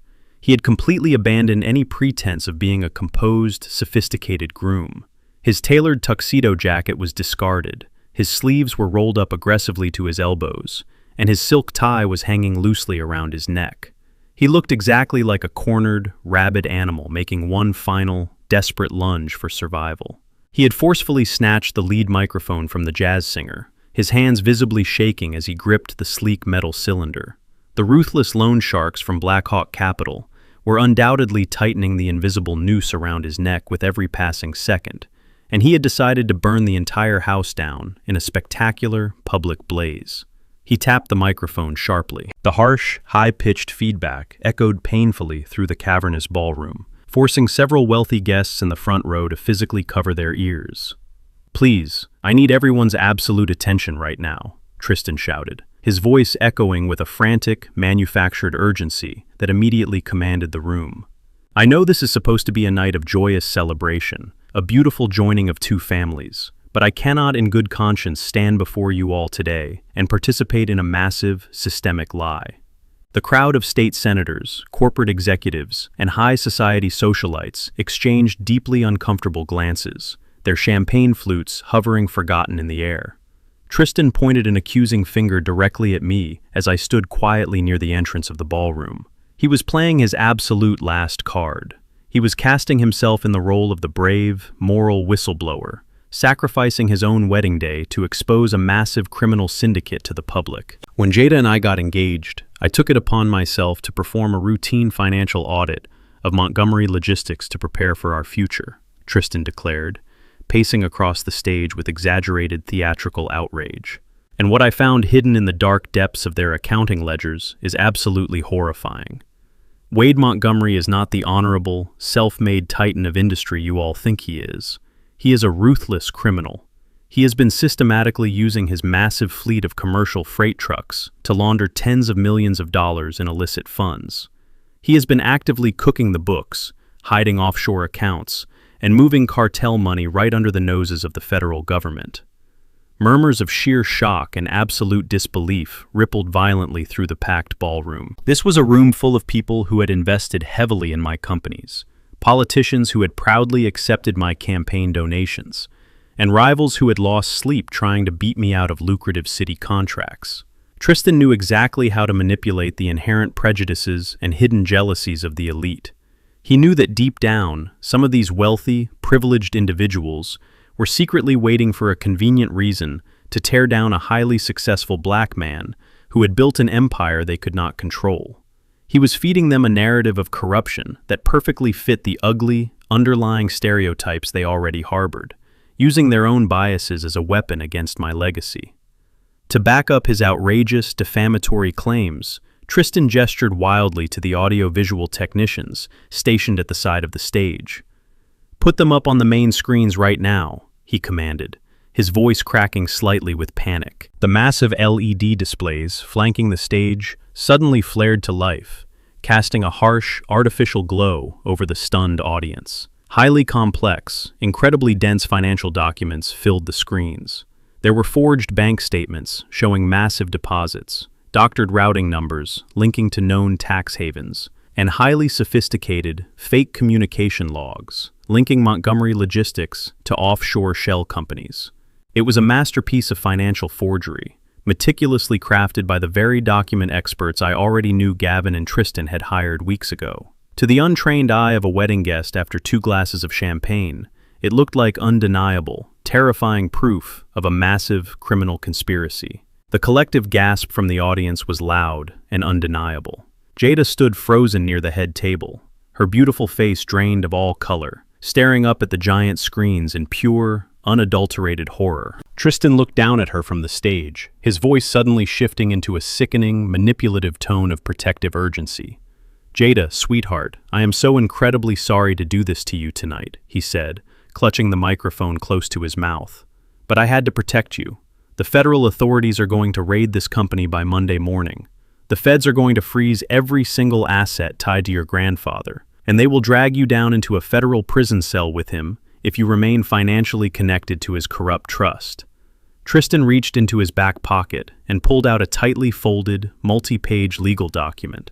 He jumped down from the stage, marching directly toward Jada, ignoring the alarmed whispers of the crowd parting around him. "This is a highly secure asset transfer agreement," he said, shoving the thick papers and a heavy gold pen onto the table directly in front of her shaking hands. "It immediately and completely legally severs your personal inheritance from your grandfather's toxic portfolio and places the funds into a clean, blind trust under my direct management. If you sign this right now, I can shield your money before the feds seize everything. I can save the Montgomery family honor. Sign the transfer, Jada. You have to sign it right this second if you want to survive the fallout." He was practically panting, towering over my terrified granddaughter, using public panic and fabricated federal threats to forcefully extort her into signing away the $100 million trust. The entire ballroom was holding its collective breath, watching in stunned silence to see if the impenetrable Montgomery empire was truly about to collapse under the weight of a massive federal scandal. I did not rush forward to rip the gold pen from my granddaughter's trembling hand. I did not shout defensive denials across the room or threaten to sue him for aggressive public defamation. I slowly walked over to my designated seat at the head table, sat down in the plush chair with deliberate, agonizing slowness, and picked up my crystal glass of red wine. I rested my elbows comfortably on the white linen tablecloth, casually swirling the dark crimson liquid, watching the thick droplets cling to the curved crystal glass. Tristan glared at me from across the table, his chest heaving, fully expecting me to crack under the immense pressure of his highly calculated public execution. Instead, I offered him a tight, completely emotionless smile that did not reach my eyes. I shifted my gaze slightly to the right, catching the eye of my grandson Tyson, who was standing quietly near the main audio-visual control booth at the back of the room. Tyson had his hands resting casually on the main mixing console, waiting patiently for my signal. I gave him a single, sharp nod. The time for letting the rat run was officially over. Tyson received my silent command. He did not hesitate for a fraction of a second. He pulled a sleek silver USB drive from his tailored jacket pocket and jammed it directly into the master port of the audio-visual control console. He aggressively bypassed the terrified hotel technician, typing a complex command override that instantly hijacked the primary feed of the entire ballroom. The massive LED screens flanking the main stage flickered violently. The heavily doctored financial ledgers and forged offshore routing numbers that Tristan had just displayed vanished into sudden digital static. The entire ballroom plunged back into darkness for a brief, breathless moment. Then, a single crisp audio waveform appeared on the screens, pulsing in bright blue neon against the stark black background. It was a visual representation of a highly sensitive, covertly recorded conversation. Tristan turned around, his confident predatory stance faltering instantly as he stared up at the unexpected display. He patted his pockets frantically, realizing he had entirely lost control of the narrative. The smooth jazz music was long gone, replaced by the crackling sound of raw, unedited audio feeding directly into the massive concert-grade speakers of the venue. The elite guests murmured in deep confusion, their eyes darting between the stage and the glowing screens. Tristan lunged toward the audio-visual booth, shouting at the technicians to cut the feed immediately. But Tyson had already locked the entire system behind an impenetrable cryptographic wall. The trap was fully sprung, and the undeniable truth was about to echo through every single corner of the room.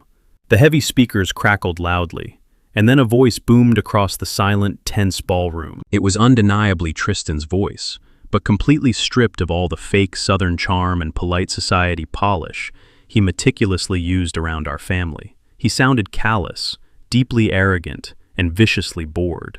The audio was crystal clear, captured perfectly by the covert directional microphone Tyson had planted in Tristan's leased vehicle just days prior. "Come on, man." Tristan's recorded voice sneered, speaking to one of his hidden co-conspirators. "You think I actually want to spend the rest of my life playing house with this girl? She is so incredibly naive it is almost pathetic. I tell her I love her, I buy her a few overpriced dinners, and she completely melts. She is nothing but a stupid easy cash cow, a literal golden goose wrapped in a custom designer wedding dress. The moment the ink dries on that asset transfer, I am dumping her and draining the accounts absolutely dry." The harsh words hit the ballroom like a physical shockwave. The state senators, the wealthy corporate executives, and the high society guests gasped in sheer, unadulterated horror. Jada stood completely frozen at the head table. For her entire life, I had tried to shield her from the ugly, parasitic nature of the world. After her father Gavin had proven to be a weak and treacherous man, I made it my personal mission to ensure Jada never felt anything less than absolute royalty. I funded her elite education, I empowered her entrepreneurial dreams, and I taught her that the Montgomery name demanded unwavering respect. But I also knew that true, enduring strength cannot be inherited. It must be forged in the fire of brutal reality. Jada had been blinded by the illusion of a modern fairy tale romance, desperate to prove she could build a successful life independent of her grandfather's massive shadow. She wanted to believe Tristan was her equal, a dedicated partner who loved her mind and her fierce spirit. Hearing the man she loved reduce her entire existence to a pathetic financial transaction was the exact brutal awakening she desperately needed. I watched my beautiful granddaughter carefully. Just a minute ago, she was a terrified bride, trembling under the crushing weight of fabricated federal threats and intense public humiliation, clutching the heavy gold pen Tristan had aggressively forced upon her. Tears had been pooling in her wide brown eyes, her spirit dangerously close to breaking under his manipulative pressure. But as Tristan's cruel, mocking laughter echoed endlessly from the speakers, a profound and highly visible transformation overtook her. The hot tears instantly stopped falling. The paralyzing fear completely drained from her face, leaving behind a hardened mask of absolute terrifying composure. Her spine straightened, her shoulders rolled back, and she seemed to grow 2 inches taller right before my eyes. In that precise, pivotal moment, she was no longer a sheltered 24-year-old girl. She was a true Montgomery, the same thick, unyielding blood that drove me to build a massive global logistics empire out of nothing was now violently surging through her veins. She slowly looked down at the fraudulent asset transfer agreement resting on the white linen tablecloth. With a deliberate, steady hand, she picked up the heavy gold pen. Tristan, who had rushed back to her side in a state of absolute frantic panic, desperately tried to salvage his ruined con. "Jada, sweetheart, you have to listen to me," he pleaded, his voice cracking with pathetic desperation. "That audio is completely fake. Your grandfather used highly advanced technology to synthesize my voice. He is trying to frame me to keep his stolen money. Please, just sign the paper and we can leave this place right now." Jada did not even blink. She held the pen up, examining the fine gold detailing, before calmly and effortlessly snapping it cleanly in half with her bare hands. She dropped the broken, useless pieces onto the fraudulent contract. She turned slowly to face Tristan. Her gaze was so intense, so completely devoid of any human warmth or lingering affection, that he physically recoiled. "You really thought I was just a naive little girl playing dress-up with my grandfather's money," she said, her voice dropping to a low, lethal register that carried perfectly across the dead silent room. "You looked at my family and thought we were easy marks. But you forgot one very important detail, Tristan. I was raised by a man who eats ruthless predators like you for breakfast. I learned how to read a corporate balance sheet before I learned how to ride a bike. I am not your cash cow. I am your absolute worst nightmare." The sheer commanding power radiating from her was magnificent to witness. She was controlling the massive room with the exact same ruthless authority I had utilized in corporate boardrooms for 4 decades. Tristan opened his mouth to formulate another pathetic, desperate lie, but the words died instantly in his throat. Jada reached for her left hand and firmly gripped the massive, flawless diamond engagement ring he had given her. A ring I now knew was purchased entirely on fraudulent credit to maintain his wealthy illusion. She slid it off her finger with a swift, violently decisive motion. Before Tristan could even raise his hands to defend himself or step back, Jada lunged forward and delivered a devastating, open-handed slap directly across his face. The sharp, explosive crack of her palm striking his cheek echoed like a gunshot through the silent ballroom. Tristan's head snapped back violently, a bright red handprint instantly blooming across his pale, sweating skin. He stumbled backward, clutching his stinging face in sheer disbelief and profound humiliation. Jada did not say another word to him. She walked deliberately over to his designated place setting, picked up his crystal glass of expensive red wine, and casually dropped the heavy diamond ring directly into the dark liquid. It sank to the bottom with a sharp, heavy clink. "Keep the ring, Tristan," Jada commanded, with icy absolute finality. "You are going to need every single penny you can get to pay for your own funeral." The sharp, heavy clink of the flawless diamond sinking to the bottom of the crystal wine glass was the final trigger. Tristan stood completely paralyzed for a fraction of a second, the bright red imprint of Jada's hand burning furiously across his pale cheek. The absolute humiliation of being physically struck and casually discarded by the woman he considered a naive pawn completely broke whatever fragile sanity he had left. The polished, highly calculated facade of the Ivy League wealth strategist shattered into a million irreparable pieces right in front of the entire congregation. His eyes went wide and wild, completely bloodshot and utterly devoid of any rational thought. A guttural, primal roar ripped from his throat, a sound so raw and ugly that it echoed terribly over the dead silence of the grand ballroom. He was no longer a sophisticated man executing a brilliant financial con. He was a desperate, humiliated predator who had just been stripped of his prize, his pride, and his only lifeline out of a $20 million debt. With his fists tightly clenched and his face contorted in pure, unadulterated rage, Tristan lunged violently across the white linen tablecloth. He reached his hands out like jagged claws, aiming directly for my granddaughter's throat. Several wealthy guests in the front rows screamed in sheer terror, knocking over expensive crystal glassware and tripping over their own tailored gowns as they scrambled backward to get out of his destructive path. But Jada did not flinch. She did not take a single step back to retreat from his violence. She stood her ground, her spine straight and her head held high, looking at the charging madman with absolute, unwavering contempt. Tristan never even made it within 3 feet of my granddaughter, before his outstretched hands could so much as brush the delicate fabric of her custom designer gown. A solid wall of human muscle violently intercepted his reckless assault.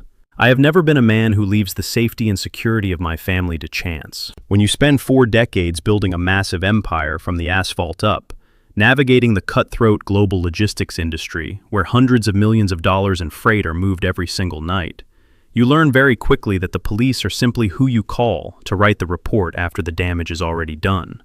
For true protection, you rely on professionals who understand the absolute necessity of preemptive, overwhelming force. My personal security detail was not comprised of standard hotel bouncers or rent-a-cops in cheap suits. They were highly trained private military contractors, combat veterans who had operated in some of the most hostile environments on the planet before coming to work for Montgomery Logistics.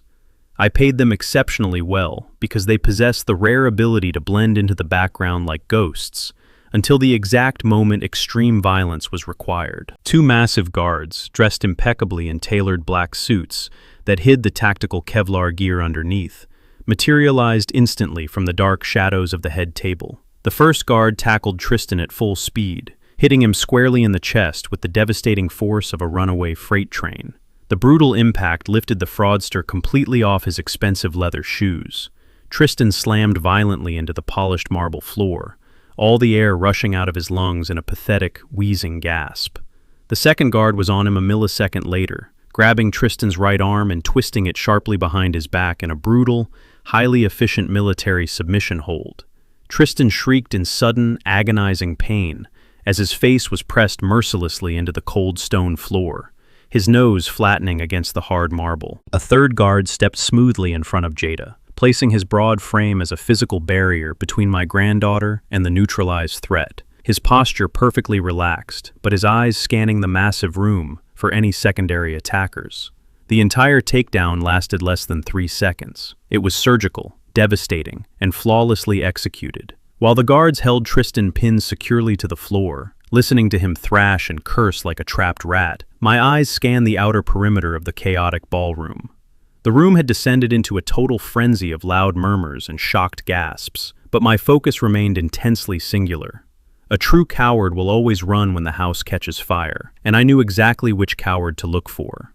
Over by the grand floral arches, near the rear exits of the ballroom, Gavin was making his move. My pathetic, spineless son-in-law had abandoned his place at Camille's side entirely. His face was a mask of pure, unadulterated terror, completely devoid of any paternal or husbandly instinct. He saw the violent takedown of his co-conspirator. He saw the total collapse of his brilliant extortion plot, and he realized the federal authorities were likely already building a massive case against him for the embezzled corporate funds. Gavin kept his head down, slipping desperately through the crowd of stunned guests, making a panicked beeline for the heavy wooden service doors that led out to the catering kitchens and the loading docks. He was going to completely abandon his family right in the middle of a ballroom, without a single second thought. But Gavin always underestimated the intelligence and preparation of the people around him. As he violently pushed open the heavy wooden service door, he slammed chest first into a solid figure, completely blocking the narrow exit. Tyson stood casually in the doorway, his hands resting easily in his tailored pockets, a cold smirk playing on his lips. Behind my grandson stood 2 more heavily armed security contractors, entirely blocking any possible route of escape. "Where exactly are you rushing off to on such a beautiful evening, Dad?" Tyson asked, his voice dripping with icy, razor-sharp sarcasm. "The wedding ceremony is not officially over yet." Gavin stumbled backward, completely trapped between his own son and the furious, wealthy crowd inside the ballroom. The reality of the situation finally settled over the elite guests. The initial shock wore off, replaced instantly by the ravenous, bloodthirsty appetite of high society drama. Dozens of smartphones were suddenly hoisted into the air. Bright camera flashes strobed wildly across the dim room, lighting up the chaos like a thunderstorm. Wealthy socialites, corporate rivals, and local politicians were recording every single humiliating second of the fallout. They filmed Tristan writhing pathetically on the floor under the heavy knee of a combat veteran, his expensive suit ruined and his face pressed into the dirt. They filmed Gavin cowering like a trapped rodent at the service exit, begging his own son to let him run away. The Golden Boy wealth strategist and the refined corporate executive were being broadcast in real time to the entire city of Atlanta, permanently stripped of their power and reduced to absolute public spectacles. I slowly stood up from my plush leather seat at the head table. The sheer force of my presence seemed to command the entire room, and the frantic murmurs of the crowd gradually died down to a heavy, expectant silence. I calmly buttoned my tailored suit jacket, my expression perfectly composed and utterly devoid of mercy. I reached for the spare microphone resting on the table and brought it to my mouth. "Ladies and gentlemen," I said, my voice echoing with a deep, booming authority that commanded absolute respect from every single person in the room. "I sincerely apologize for this unfortunate and ugly disruption to our evening. It appears that the trash has managed to temporarily invite itself into our home.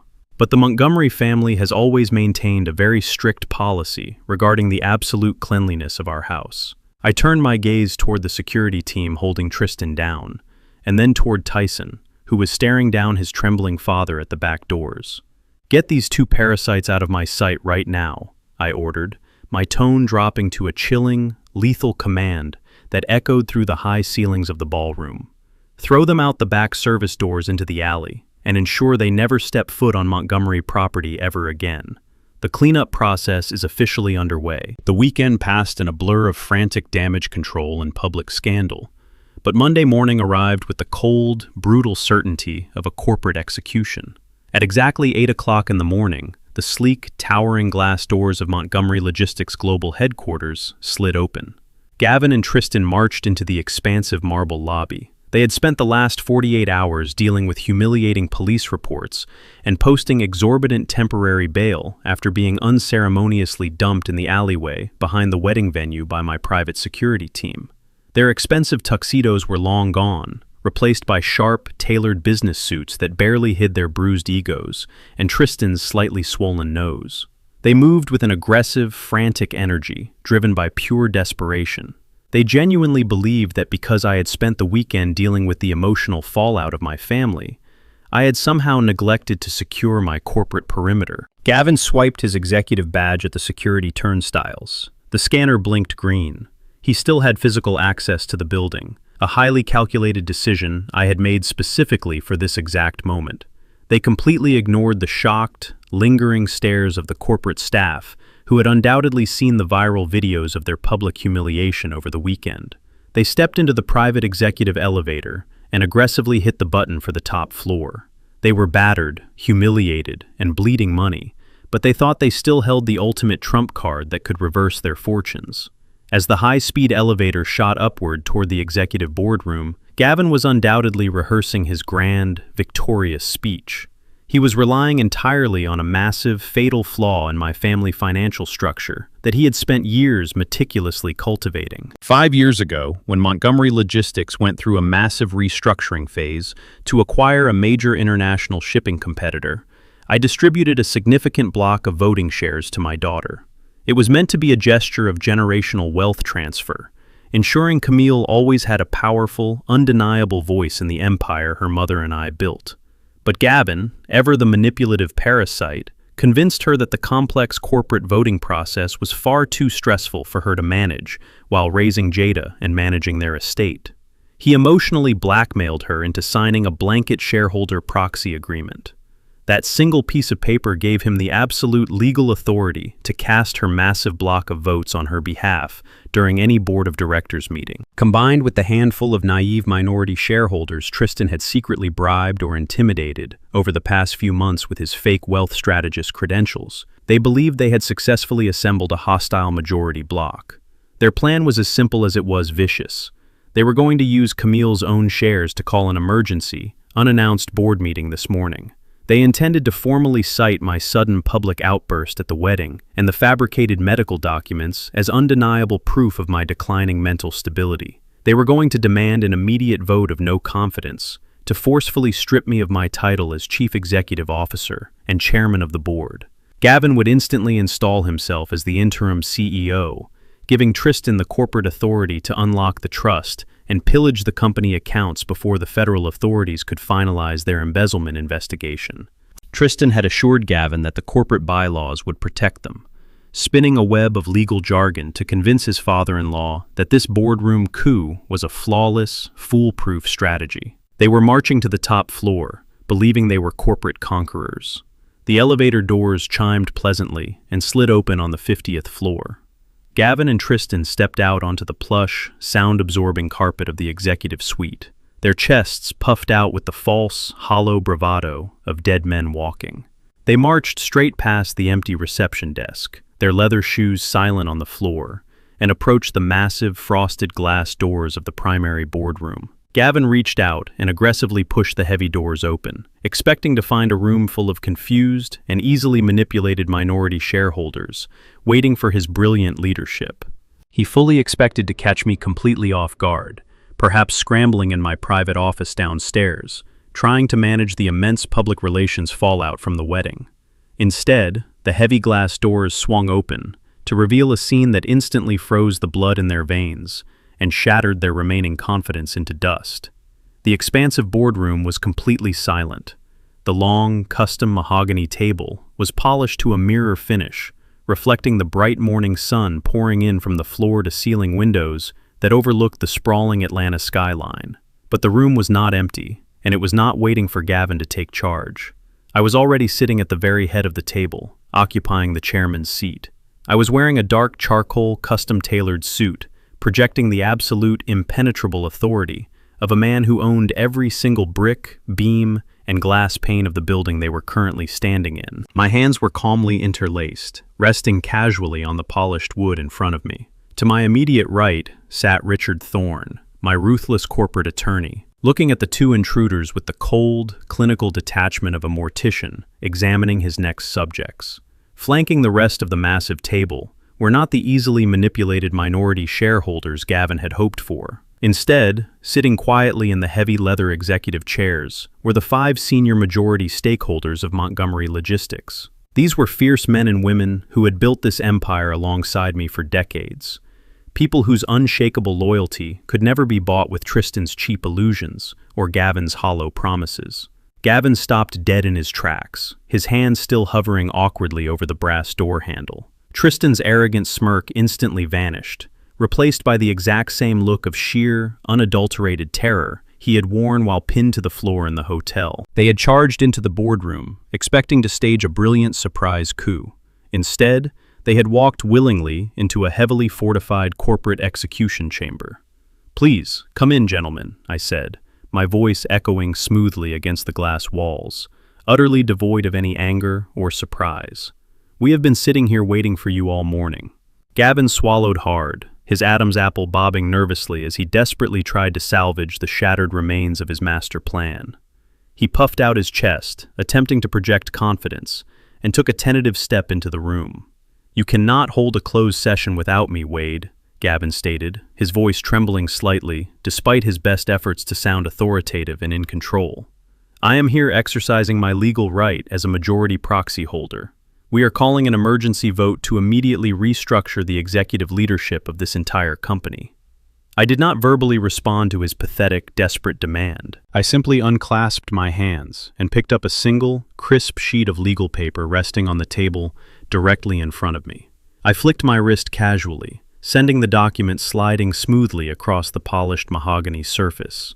It glided the entire length of the massive table and stopped exactly at the edge, right in front of Gavin's trembling hands. "I highly suggest you read the signature at the bottom of that page before you try to call a vote in my building," I said, my tone dropping to a lethal, icy calm. Gavin picked up the paper. It was an immediate, legally binding revocation of all proxy shareholder rights, and it was signed in bold, angry ink by my daughter Camille, dated exactly at midnight on the night of the wedding. Gavin stared at the bold signature at the bottom of the page, his eyes darting frantically across the dense legal text. His hands began to shake so violently that the crisp paper rattled in the quiet boardroom. "This is impossible," he stammered, his voice cracking as he looked up at me with sheer panic. "She cannot just revoke a standing corporate proxy without a mandatory 30-day written notice. It is completely embedded in the shareholder bylaws. You are bluffing to save face. I demand a formal legal review right this second." He slammed the paper back down on the mahogany table, desperately trying to salvage a shred of his fabricated authority. He was clawing at the walls of a rapidly collapsing tunnel. Richard Thorne did not even bother to stand up from his chair. The ruthless corporate attorney simply adjusted his silver-rimmed glasses and pulled a secondary file from his leather briefcase. "Actually, Mr. Hayes," Richard stated, his voice ringing with absolute clinical precision. Section 4, paragraph 12 of the Montgomery Logistics Corporate Charter explicitly states that any proxy granted by a direct blood descendant of the founder can be unilaterally revoked effective immediately in the event of documented fiduciary malfeasance. And considering we possess a mountain of digital evidence proving you embezzled company funds to float your failing startups, Camille did not even need to provide a 30-minute notice, let alone 30 days. Your proxy rights were officially terminated the second she put her pen to that paper. You have absolutely zero voting power in this room. You do not even have the legal right to breathe the air in my client's building. The crushing weight of Richard's legal execution sucked the remaining oxygen right out of the room. Gavin's jaw fell slack, his face turning an ashen, sickly gray. He took a stumbling step backward, physically recoiling from the massive table, as if the mahogany wood had suddenly caught fire. He was entirely stripped of his stolen armor, exposed as a hollow fraud in front of the most powerful executives in Atlanta. Tristan watched Gavin's total collapse with a growing, suffocating sense of horror. The golden boy wealth strategist, who had strutted into the building with the aggressive swagger of a conquering king, suddenly realized he was standing on quicksand. His entire brilliant master plan hinged entirely on Gavin's proxy votes. He had spent the last 8 months meticulously courting naive minority shareholders, buying them expensive dinners, and using his fake Ivy League credentials to convince them that a corporate restructure was absolutely necessary for the future of Montgomery Logistics. He thought he was playing a masterful game of corporate chess, but all of those minority votes combined amounted to absolutely nothing without Camille's massive shareholder block to tip the scales. Tristan had no official title, no equity, and no actual leverage. He was just a civilian trespassing in a highly secure corporate boardroom. I watched the realization physically hit him. The arrogant, untouchable aura he had worn like a second skin completely evaporated. His shoulders slumped, and his rapid, shallow breathing betrayed his surging panic. He looked around the room at the 5 majority stakeholders, hoping to find a single sympathetic face, a single crack in the armor he could exploit. But they just stared back at him with cold, unforgiving disdain. They knew exactly what he was. They knew he was a parasite, a con artist who had tried to steal their life's work out from under them. Tristan was completely out of ammunition. The corporate takeover he had aggressively promised to the ruthless loan sharks at Black Hawk Capital was officially dead in the water. He was entirely out of moves on the board, and he was rapidly running out of time to save his own life from the men waiting to collect his debts. But a rat backed into a dark corner will always bare its teeth. Tristan's initial terror slowly morphed back into a toxic, desperate aggression. If he could not conquer the company from the boardroom, he was going to bleed my family dry through the family courts. He straightened his ruined suit jacket, aggressively rolling his shoulders, as a sickening, defiant smirk crept across his bruised face. "You really think you have outsmarted me, Wade?" Tristan sneered, his voice dripping with a poisonous, mocking arrogance that echoed loudly against the frosted glass walls. "You think locking the trust and revoking a proxy actually saves your precious family fortune? You are focusing entirely on the corporate chessboard, but you forgot to check your own backyard." He took a bold, arrogant step closer to the table, slamming his hands down on the polished wood and leaning directly toward me. "Jada and I did not just start planning our wedding last month. We have been legally binding our lives together for quite some time." Tristan let out a dark, triumphant laugh. "Did you honestly think a man in my position would leave the biggest payday of his life up to the chaotic variables of a public wedding ceremony? I knew your family was fiercely protective of the assets.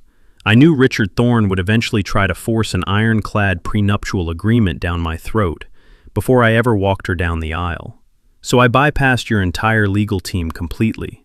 Jada and I went down to the county courthouse last week. We filed the paperwork, paid the fee, and officially registered our civil marriage in the state of Georgia. We are already legally husband and wife, old man. We have been for 7 days." The room fell dead silent. Gavin looked at Tristan in pure shock, completely unaware that his co-conspirator had secretly executed a backup plan involving his own daughter. Tristan stood tall, basking in what he believed was his ultimate, unbreakable leverage. That trust fund might be locked right now, Tristan continued, his eyes burning with extortionist greed. But as her legal spouse, I am entitled to exactly 50% of all marital assets. Jada is the direct beneficiary of that $100 million fortune. If you try to ruin me, I will file for an immediate, highly publicized divorce. I will drag your pristine granddaughter through years of agonizing, brutal litigation. I will freeze your assets in family court for a decade, and a judge will ultimately award me $50 million just to make me go away. You did not win, Wade. You just changed the venue of my payout. Pay me the $20 million I need today, and I will quietly sign the annulment papers. Refuse, and I take half of everything you spent your miserable life building.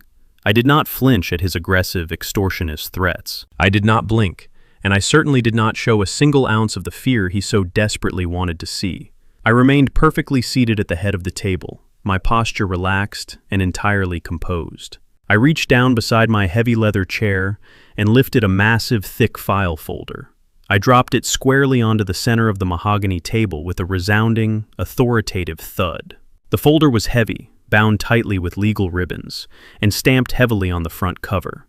Tristan looked down at the documents, his arrogant smirk instantly freezing on his face. The bold, embossed logo of Black Hawk Capital glared back at him in dark, unforgiving ink. "You are completely correct about one specific thing, Tristan," I said, my voice dropping to a smooth, lethal whisper that commanded the absolute attention of every single person in the room. "This is entirely about changing the venue of your payout. But you are vastly underestimating exactly who you owe your money to today. Open the file, son. Let us discuss the brand new terms of your massive, inescapable debt." I reached across the polished mahogany table and flipped open the thick, heavy cover of the file. The crisp white pages inside were covered in dense, intimidating legal text and rows of aggressive red accounting figures. I turned the document around so it faced Tristan directly, tapping a massive sum printed boldly at the bottom of the first page. It was the exact ledger of his catastrophic failure. $20 million in principal debt, accrued from his completely botched tech startups, heavily leveraged against phantom assets, and financed entirely by the predatory loan sharks at Black Hawk Capital. Tristan stared at the page, his eyes darting frantically over the familiar, terrifying numbers. He knew these documents intimately. They were the very chains that had been suffocating him for the past 3 years. The bold logo of the investment fund glared back at him, a harsh reminder of the ruthless men he had been trying to pay off by stealing my granddaughter's inheritance. He swallowed hard, his throat clicking audibly in the quiet boardroom, as he desperately tried to project a defiance he no longer possessed. "You stole my private financial records," he sneered, pointing a shaking finger at the file. "That is highly illegal, Wade. Having a copy of my outstanding debt does not change anything about the $50 million I am going to legally extract from your family in the divorce settlement. You are just trying to intimidate me with paperwork I already know about. You cannot stop me from taking half of everything Jada owns." "I did not steal your financial records, Tristan," I replied, my voice echoing with a calm, terrifying certainty that made the hairs on his arms stand up. "When you operate at the absolute highest levels of global logistics and elite corporate finance, you build permanent relationships with the people who control the actual flow of capital in this country. I do not just move heavy freight across state lines. I move massive amounts of financial leverage. When my grandson Tyson hacked your encrypted drives and uncovered your massive debt to Black Hawk Capital, I did not just sit back and watch you attempt to destroy my family. I made a very specific phone call. The senior partners at Black Hawk are ruthless predators, but they are also exceptionally practical businessmen who understand the raw mechanics of risk and reward. They knew your account was highly toxic.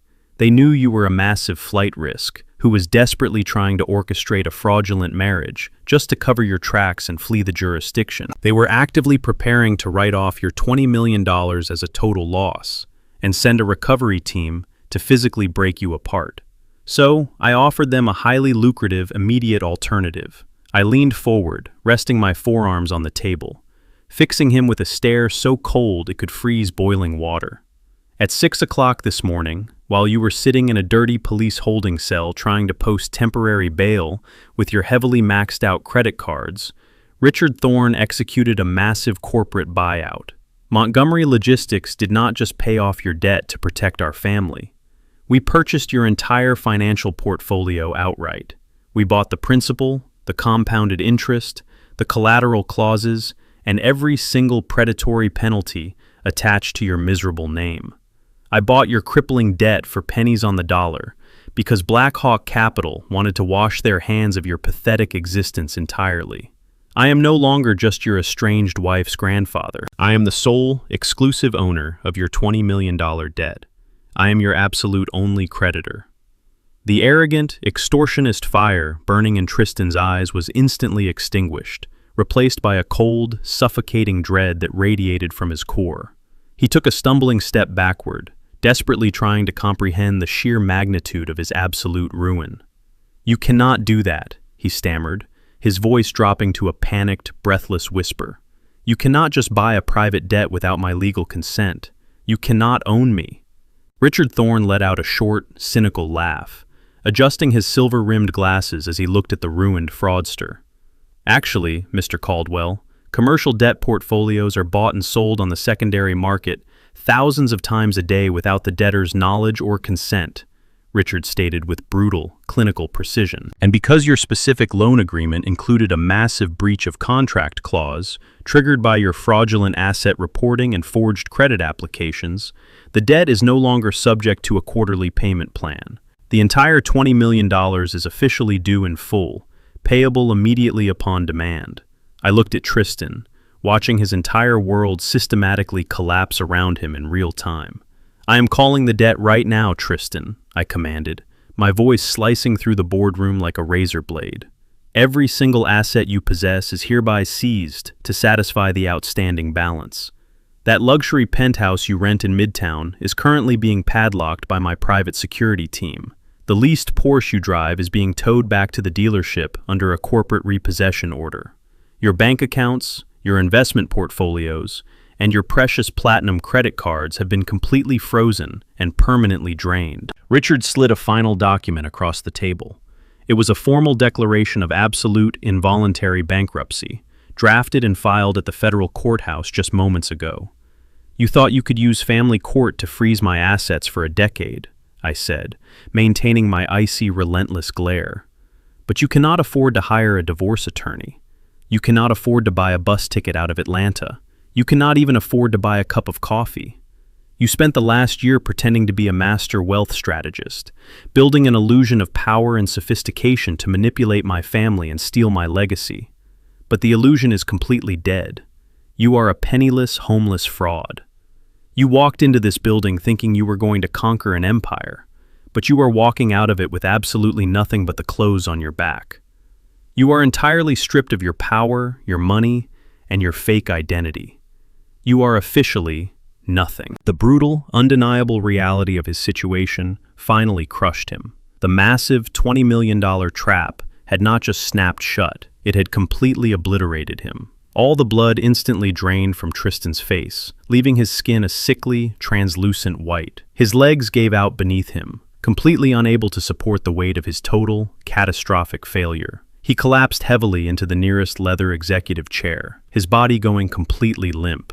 His mouth opened and closed in silent, ragged gasps, resembling a fish suffocating on dry land. His trembling hands gripped the armrests of the chair, his knuckles turning bone white as he stared blankly at the crushing bankruptcy documents resting on the polished mahogany table. He had tried to play a dangerous, high-stakes game with a man who built an empire from the dirt, and he had lost absolutely everything. I watched him sit there, utterly broken and stripped of his toxic arrogance, completely neutralized as a threat. I did not feel a single ounce of pity for the man who tried to destroy my granddaughter. Then, I slowly shifted my gaze away from the ruined fraudster and locked my eyes directly onto Gavin. The total devastation of Tristan Caldwell played out like a silent film, but the absolute horror in the room was contagious. As my icy gaze shifted from the collapsed con artist to the man standing just a few feet away, Gavin Hayes completely disintegrated.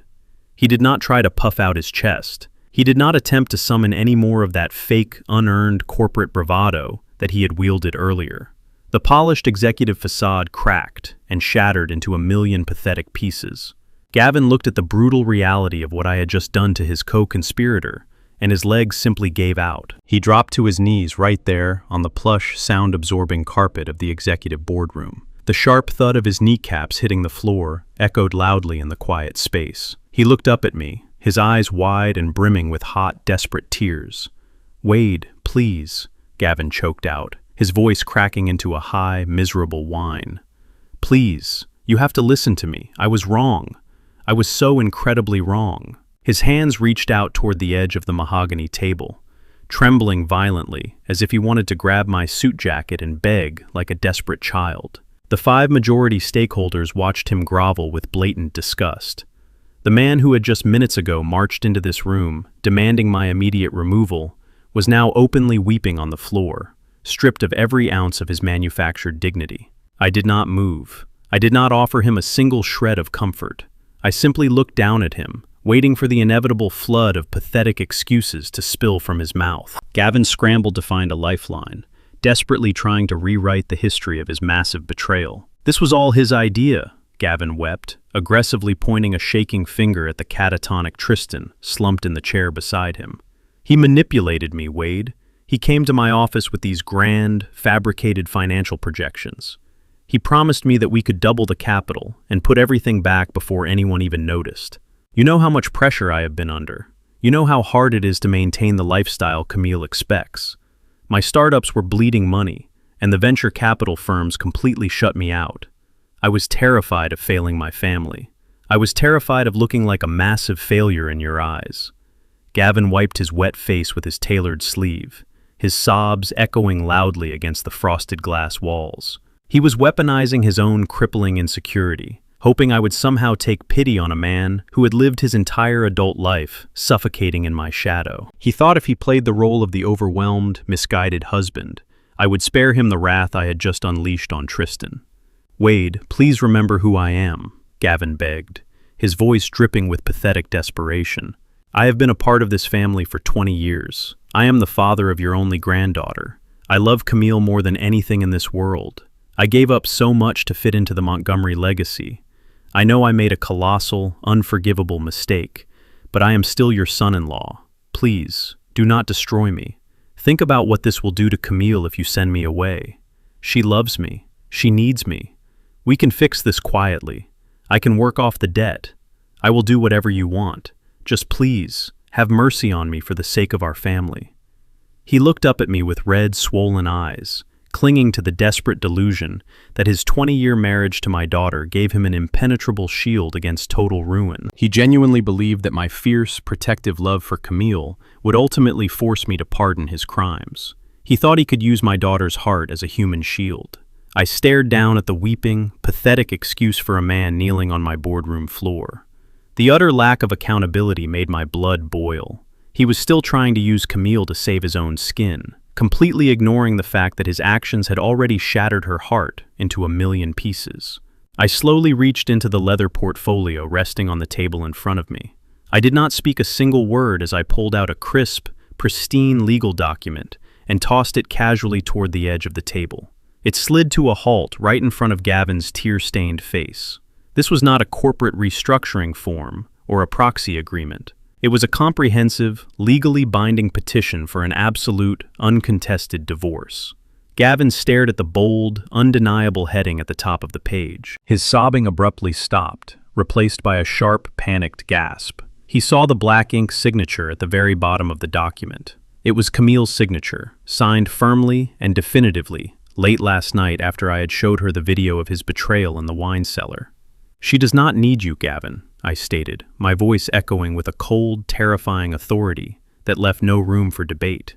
"She finally sees you for exactly what you are, a weak, parasitic coward who tried to sell her own daughter to a fraud just to cover up his own miserable failures. Camille is completely done with you. The Montgomery family is completely done with you."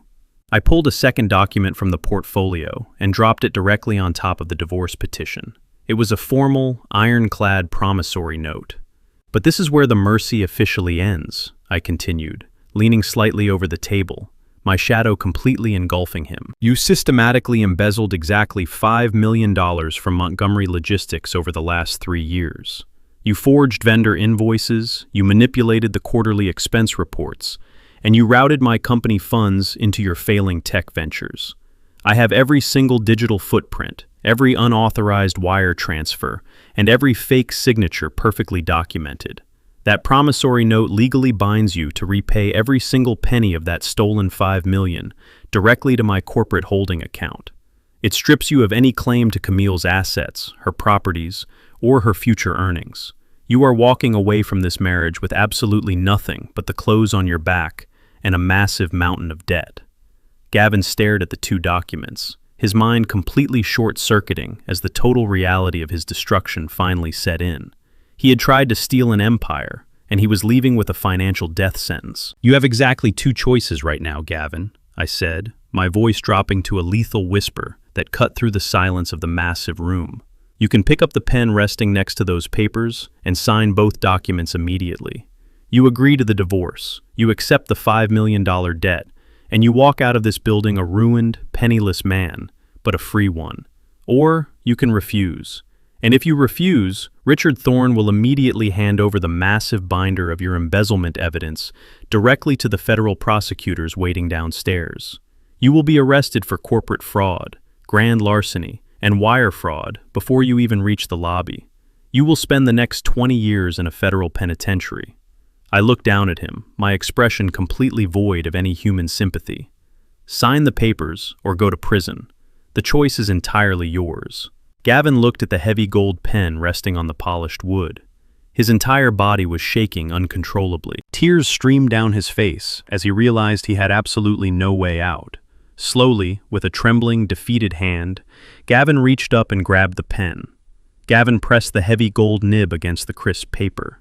The scratch of the pen sounded abnormally loud in the silent boardroom.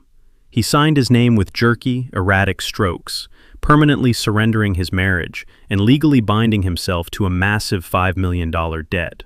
He pushed the documents across the mahogany table and buried his face in his hands, completely broken.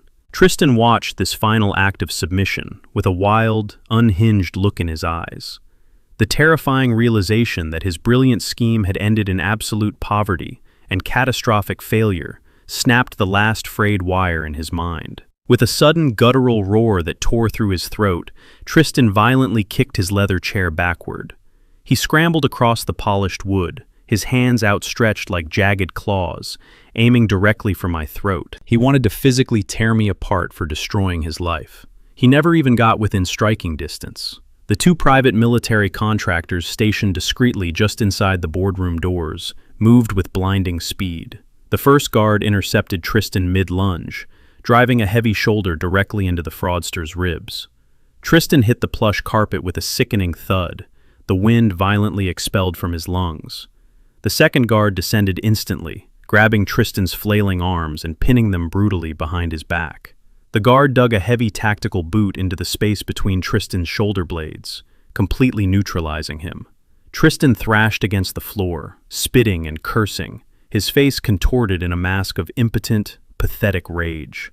I did not even adjust my posture in my chair as Tristan struggled fruitlessly against the reinforced boots of my security team. The heavy frosted glass doors of the boardroom swung open once again. A man walked in holding a thick, securely sealed black folder.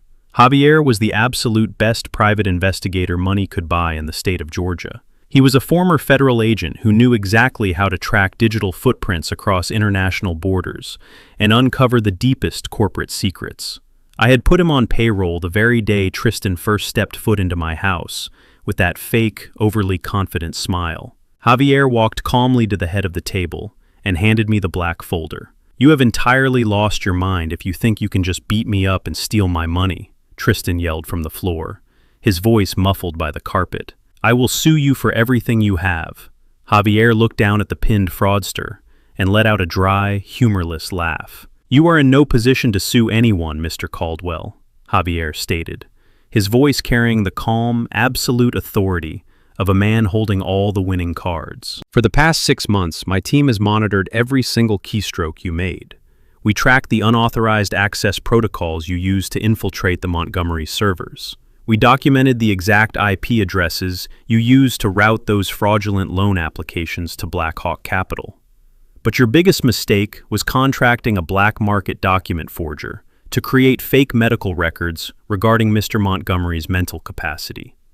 Javier pulled a certified document from his jacket and dropped it in front of Gavin's tear-stained face. We recovered the email chains between you and the forgers. Falsifying medical records to seize control of a $100 million trust crosses the line from simple corporate espionage into severe federal wire fraud and criminal conspiracy. I did not just bring these documents here to show off to the board. I spent the entire weekend directly coordinating with my former colleagues at the Federal Bureau. I handed them the forged medical files, the illegal bank routing numbers, and the entire digital footprint of your embezzlement scheme. They have been building a massive RICO case against the two of you since Saturday morning. You are not facing a civil lawsuit. You are facing federal indictments. The sheer gravity of Javier's words hung in the air like a thick, suffocating fog. Gavin let out a loud, pathetic whimper, curling his body into a tight ball on the floor. He had signed the divorce papers and accepted the $5 million debt, thinking he had successfully bargained for his freedom. He looked up at me with sheer terror, realizing that my offer to walk away was nothing more than a strategic maneuver to secure his legal admission of guilt on paper before the real hammer dropped. "You said I could walk away," Gavin sobbed, his voice cracking with intense, pathetic betrayal. "You told me I could just walk out of the building." I looked down at him with an expression of absolute, unyielding coldness. "I told you that you would walk out of this building penniless, Gavin. I never once specified exactly whose custody you would be walking out in." Right on cue, a faint, high-pitched wailing sound pierced through the thick, soundproof glass of the 50th floor windows. The distant noise rapidly grew louder and more aggressive. It was the unmistakable, terrifying shriek of multiple police sirens, echoing through the dense concrete canyons of downtown Atlanta. The harsh sounds converged directly on the street level below our corporate tower. Tristan's thrashing beneath the guards abruptly stopped. His eyes went wide with pure, paralyzing terror as the reality of his impending incarceration finally struck him. He was a man who appreciated the finer things in life, a man who survived on expensive dinners and tailored suits. The prospect of spending the next 2 decades in a federal penitentiary completely broke his spirit. The wailing sirens were accompanied by the sudden, heavy thud of heavy boots marching rapidly down the carpeted hallway outside our doors. The receptionist out front let out a startled gasp. The frosted glass doors of the boardroom were pushed open with sudden, overwhelming force. A team of 6 federal agents stormed into the room, their dark navy windbreakers emblazoned with the bright yellow letters of the FBI. They moved with absolute, highly coordinated precision, their hands resting cautiously on their tactical belts. The lead agent, a tall, stern-looking man with piercing eyes, stepped directly to the center of the room. He quickly scanned the chaotic scene, noting Gavin weeping on the floor and Tristan pinned securely by the private security team. The agent locked eyes with Javier, giving him a brief, professional nod of acknowledgement before turning his attention to the 2 broken men. The private security contractors instantly stepped back, smoothly transferring the physical custody of Tristan over to the federal agents. The lead agent pulled a pair of heavy steel handcuffs from his belt and roughly hauled Tristan up from the plush carpet. "Tristan Caldwell," the agent declared, his voice echoing with absolute legal authority. "You are under arrest for federal wire fraud, bank fraud, and criminal conspiracy to commit identity theft. Anything you say can and will be used against you in a court of law." 2 other agents immediately flanked Gavin, hauling the sobbing, pathetic former executive to his feet and violently snapping the steel cuffs securely around his wrists.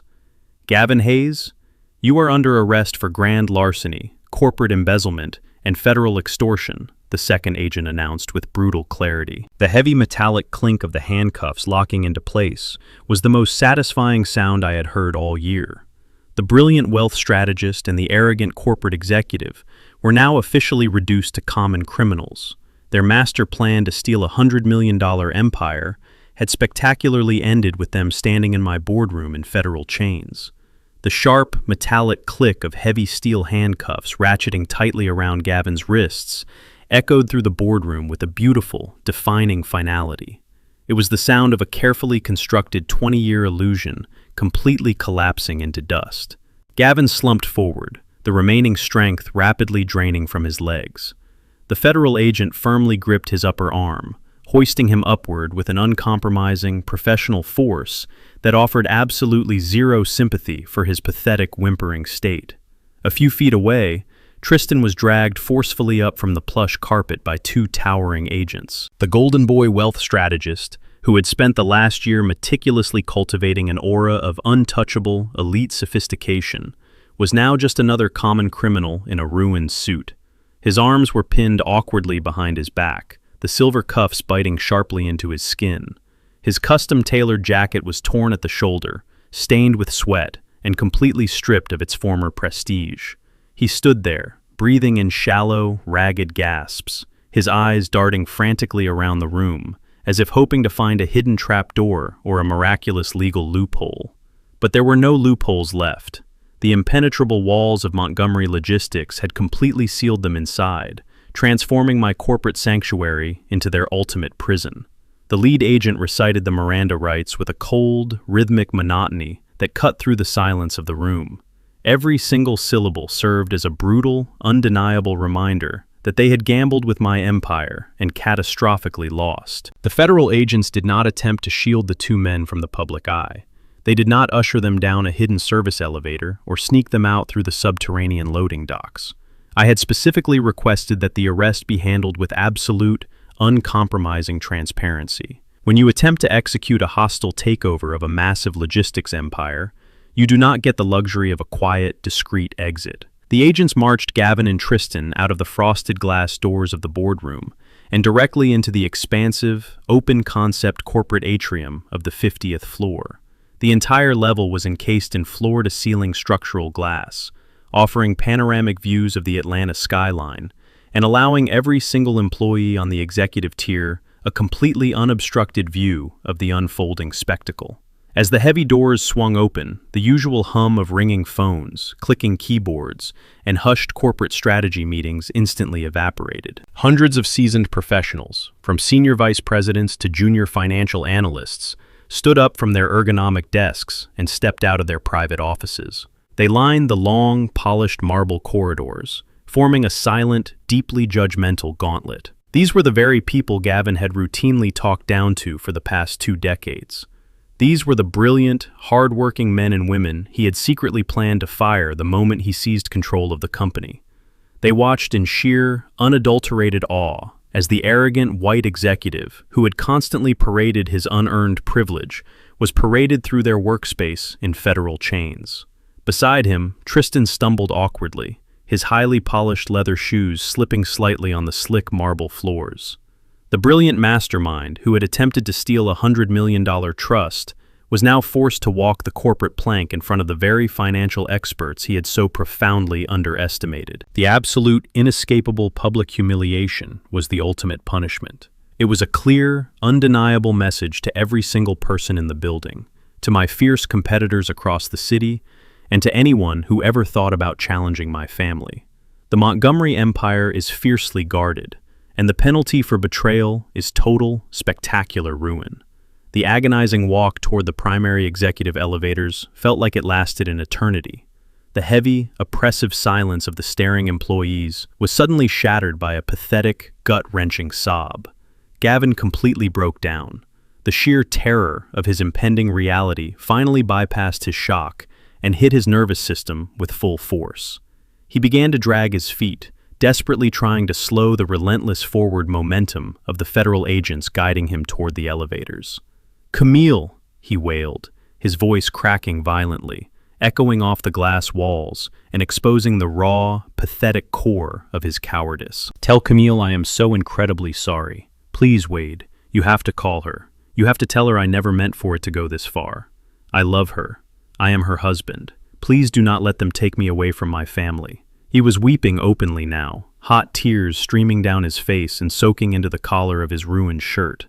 He was begging a woman who had already permanently severed him from her life, clinging to a toxic marriage that he had personally destroyed with his own 2 hands. He sounded exactly like a frightened child, realizing the terrifying consequences of playing with matches after the house has already burned to the ground. The federal agents did not pause their steady, determined march. They simply tightened their grips on his arms, practically carrying his dead weight as his legs buckled underneath him. Tristan, on the other hand, reacted completely differently to the crushing gauntlet of public shame. While Gavin chose loud, pathetic hysteria, Tristan retreated into a dark, suffocating shell of absolute humiliation. He hung his head so low that his chin nearly touched his chest, desperately trying to hide his bruised, sweating face from the hundreds of glaring eyes tracking his every move. His shoulders were hunched, and his previously confident stride was reduced to a miserable, defeated shuffle. He realized with agonizing clarity that his entire professional life was completely, irreversibly over. The viral videos of his brutal takedown at the wedding had already destroyed his social standing, but this federal arrest was the final, devastating nail in his coffin. He would never step foot inside a high-end bank again. He would never sit in a luxury penthouse or wear a custom-tailored suit. He was going to spend the best years of his life wearing a standard-issue orange jumpsuit, surrounded by men who would not care about his fake Ivy League credentials or his smooth, practiced charm. The heavy steel doors of the executive elevator finally slid open, offering a brief, momentary refuge from the burning, judgmental stares of the corporate crowd. The agents shoved them both roughly inside. I did not follow them to the elevators. I did not need to see the doors close on their ruined lives to know that the job was officially done. I walked slowly toward the massive, floor-to-ceiling windows at the far end of the boardroom, my hands clasped loosely behind my back. I looked out over the sprawling, sunlit metropolis of Atlanta, the city I had conquered with nothing but a steering wheel and a relentless, unbreakable will. Far below, on the busy city streets, a convoy of dark federal vehicles with flashing red and blue lights sat waiting at the curb. I watched as tiny figures emerged from the base of my corporate tower. The agents shoved Gavin and Tristan into the back of two separate armored SUVs, slamming the heavy doors shut, permanently sealing their fates. The convoy smoothly pulled away from the curb, merging into the dense morning traffic, carrying the garbage far away from my pristine empire. I stood perfectly still by the cold glass, my face devoid of any triumph, anger, or pity. I just watched them disappear into the distance, completely erased from the Montgomery legacy forever. Exactly 1 month had passed since the federal authorities escorted the garbage out of my building. The sprawling 50th floor executive suite of Montgomery Logistics was once again a sanctuary of absolute, uninterrupted peace. I sat behind my massive mahogany desk, a steaming cup of black coffee resting quietly next to the latest quarterly earnings reports. Outside the floor-to-ceiling windows, the early morning Atlanta sun cast a warm, golden glow over the city skyline. Down on the interstates, thousands of my commercial freight trucks were moving steadily, keeping the lifeblood of the national supply chain pumping without missing a single beat. The corporate turbulence that Tristan and Gavin had desperately tried to incite had completely evaporated. The market barely registered a ripple. When you surgically remove a localized infection before it spreads to the vital organs, the body heals remarkably fast. The profound silence in my office was not the heavy, oppressive quiet of a looming threat. It was the deeply satisfying, structural silence of total control.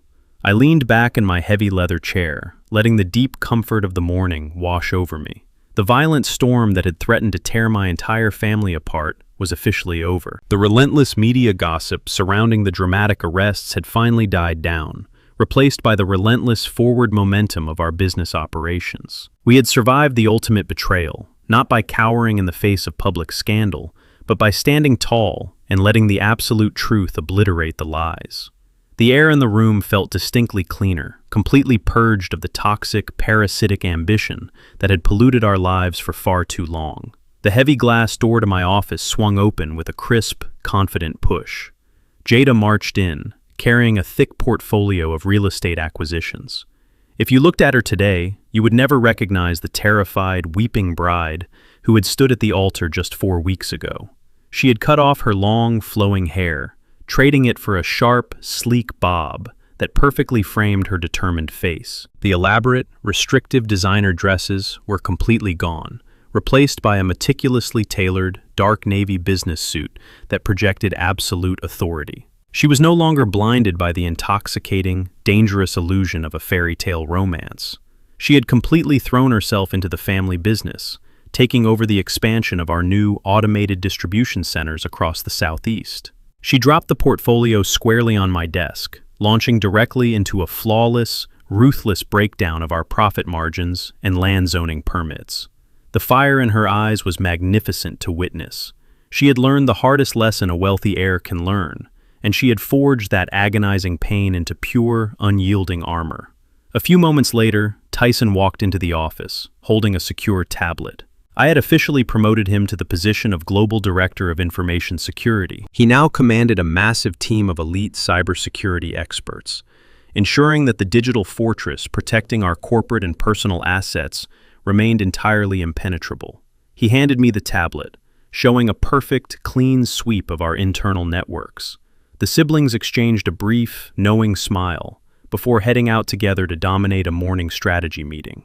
They were operating as a unified, impenetrable front. After they left, my mind drifted to my daughter. Camille had visited me at the estate the night before. For the first time in 20 long years, she looked physically lighter. The crushing, invisible weight of carrying Gavin's fragile ego had finally been lifted from her shoulders. She had enrolled in intensive private therapy, actively working through the profound trauma of his betrayal.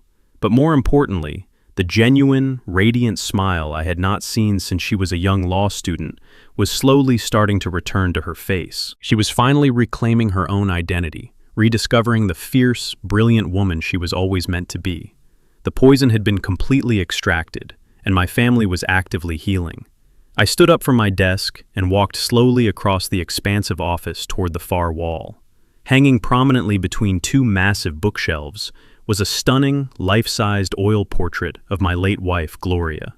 I clasped my hands respectfully behind my back, looking up into her painted eyes.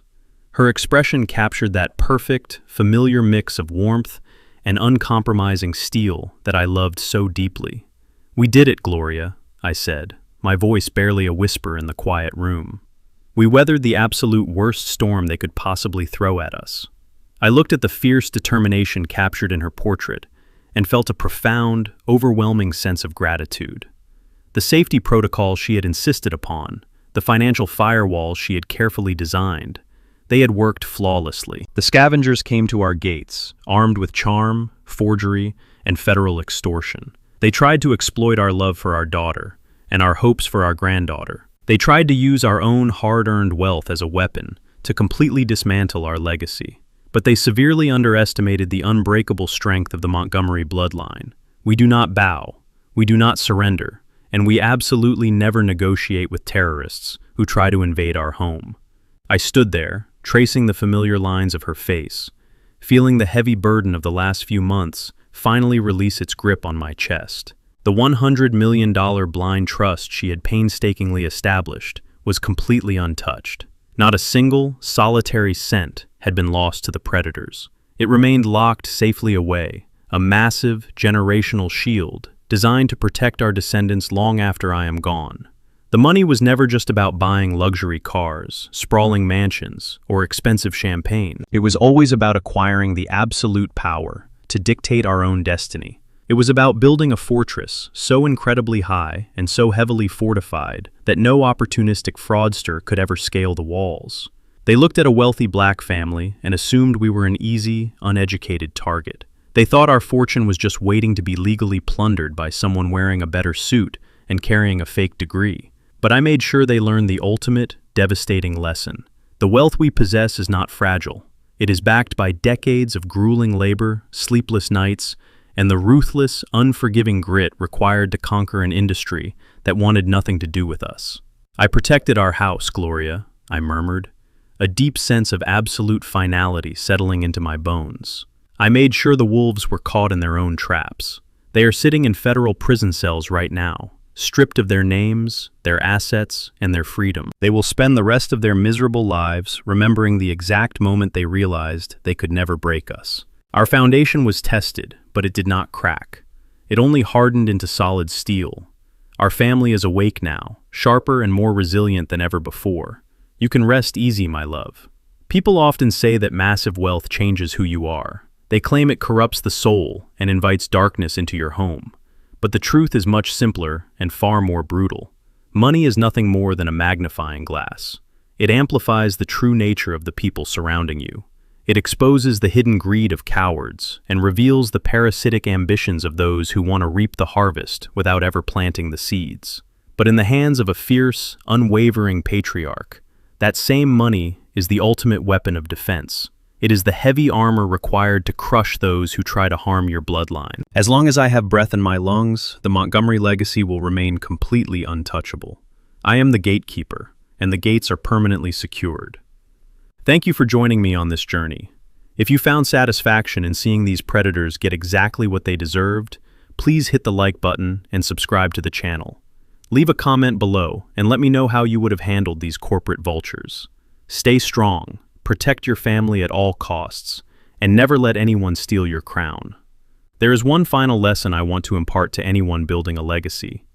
We often spend our entire lives teaching our children how to create wealth, how to read a balance sheet, and how to negotiate a contract.